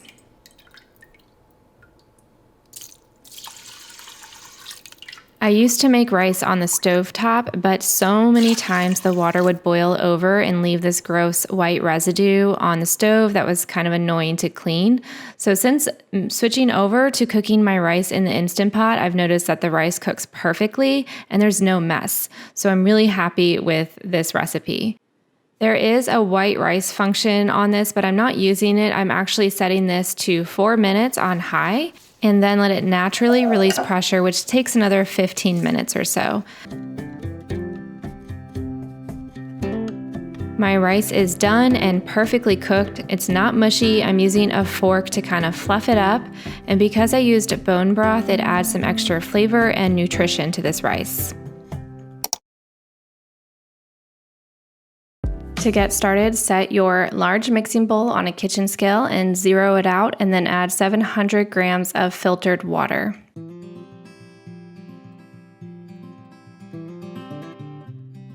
Next, you're going to add 200 grams of bubbly and active sourdough starter. I fed my starter early in the morning and I'm using it now, which is around midday. Disperse the starter into the water until it looks milky. Next, you're going to zero out your scale again and add in 100 grams of whole wheat flour. And on top of that, you're going to add 900 grams of all-purpose flour. So in the end, you'll have 1,000 grams of flour going into the bowl. I'm using a Danish dough hook to mix up this dough, and I'm getting it as much as I can. And once it's too hard to mix, I'm going to grab my dough scraper and scrape the sides of the bowl and the bottom. And I'm not going to get it fully mixed at this point. It's going to look sort of dry, like a shaggy dough, and that's actually how you want it to look.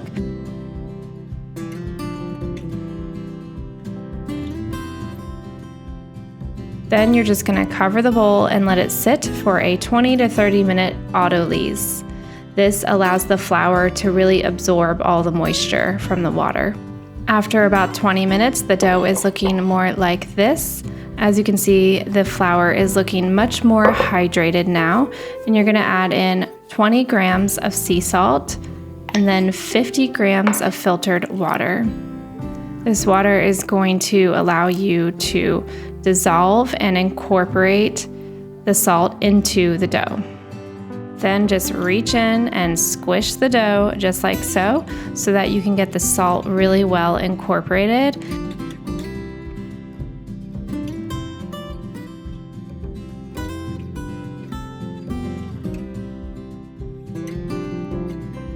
I'm using my dough scraper to really pick up all of the bits of dough on the bottom of the bowl and just making sure that that salt and water is really well incorporated. After this, you're going to want the dough to relax for 15 to 20 minutes, so go ahead and cover the bowl, and when you come back, you will start the stretch and fold process.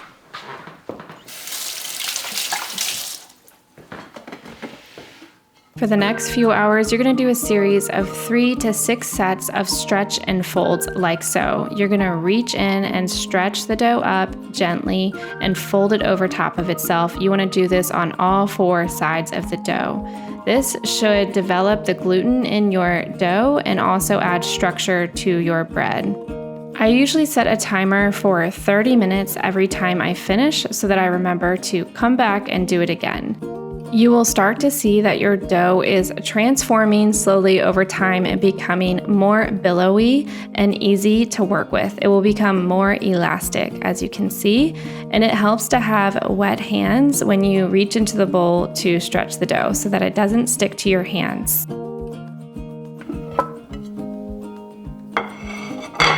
This is now my third set of stretch and folds, and after this point, I don't set a timer anymore. I kind of just come back and visit it every so often throughout the day to do this again. The goal is to do it once every hour, but if you miss an hour, it's really not such a big deal.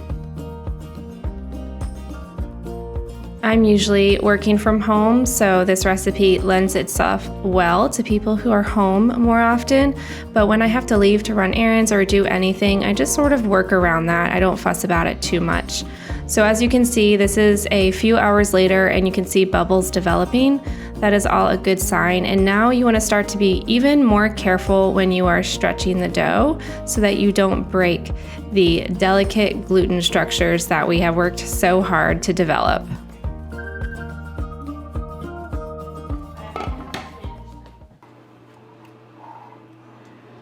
Later in the evening, after the dinner rush and homework and dishes and all the things, I like to make myself a cup of hot tea and then get to shaping my dough. So this dough has been sitting out for bulk fermentation for about 7 hours.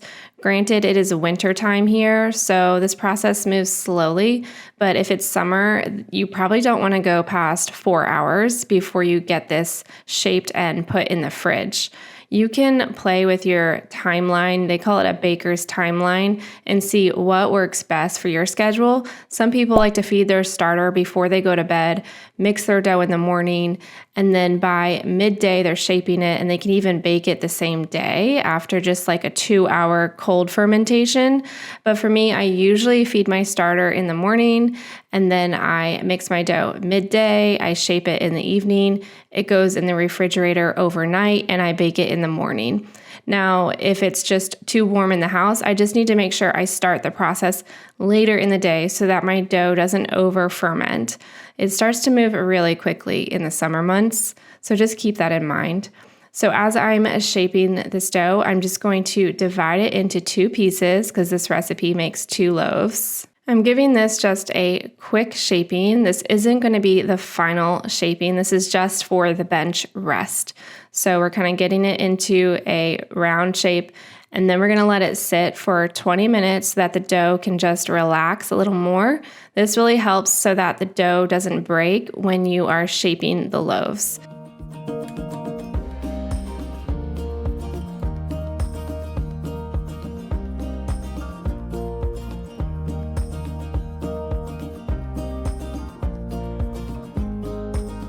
Now you're going to pull out your proofing baskets. These are my favorite. I linked them below in the description. I really like the oval shape because it's easier to cut slices. And so you're going to dust those well with some flour and some rice flour if you have it, although just plain flour will work well too. For the final shaping, dust the top with some flour, flip it over. You're also going to want to dust your bench scraper just a bit. Get it into a bit of a rectangle shape, and then you're going to gently tug on the bottom and fold it over about a quarter, and then fold over the right side about a third. Same thing with the left side. And then on the top, you're going to pull each corner in and almost cross over. You're going to need to dust your hands as you're doing this so you don't stick to the dough and break it, and really snugly wrap this thing up into a nice little package and then kind of pull on it to create some tension, and then you can sort of flip that thing upside down right into the proofing basket and pinch any edges that didn't seal very well. Then we're going to cover that up with a towel, and it goes in the fridge overnight. So I'm just going to do that one more time with the other loaf so you can see it well.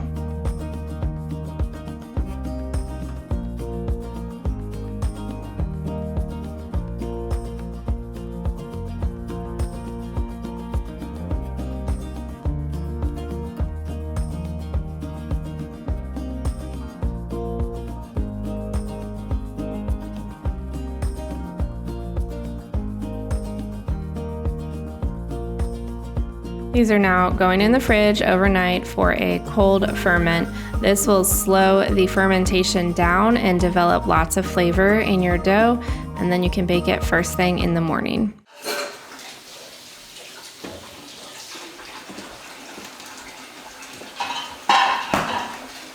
For the baking, you're going to turn on your oven to 500 degrees and put your pans in the oven.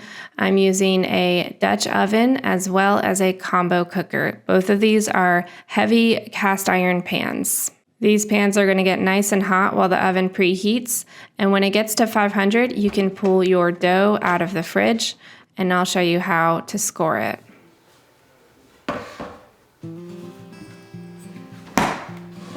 Take your cold dough and turn it upside down onto a piece of parchment paper, and using a razor blade or a sharp knife, you can kind of score it slightly at an angle, a little bit off to the side, about a 1/4 inch down. And then you can create a little design if you'd like.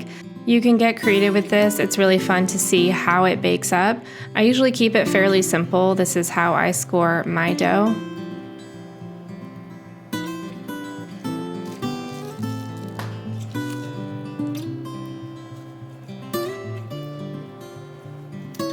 Now you're going to pull your very hot pans out of the oven. Be very careful. I'm working one at a time. I'm dropping the parchment paper with the dough on it right into the pan, covering it up and putting it back in the oven.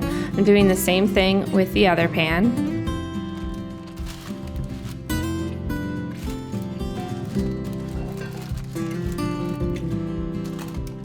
As soon as you get it back in the oven, turn the heat down to 450 and set a timer for 30 minutes. After 30 minutes, come back and take the lids off your pans. Your bread will look like it has been steamed and almost cooked through. And then you're gonna let it cook with the lid off for another 10 to 15 minutes to give it that golden, crusty look. In the end, it's gonna look something like this. You're gonna have a beautiful loaf. It's best to let it cool completely before you cut it, but if you just can't help yourself, feel free to dig in sooner. I don't know if you guys can hear that, but the bread is actually crackling, which is a very good sign with sourdough. Look how pretty this is. Homemade sourdough is like a work of art. I love seeing the different designs and how it comes out different every single time. Look how beautiful that is.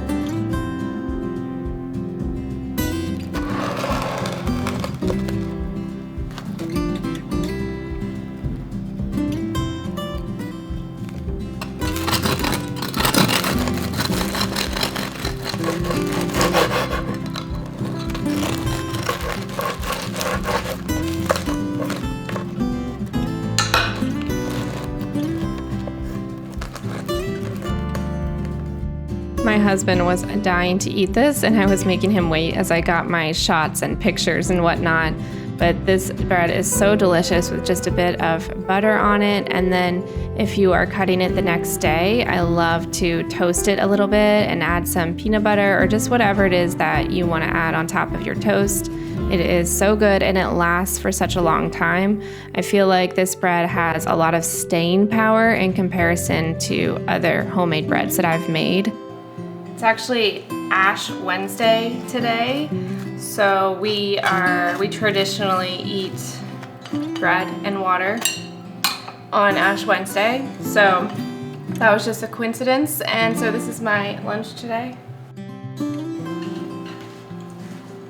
So good.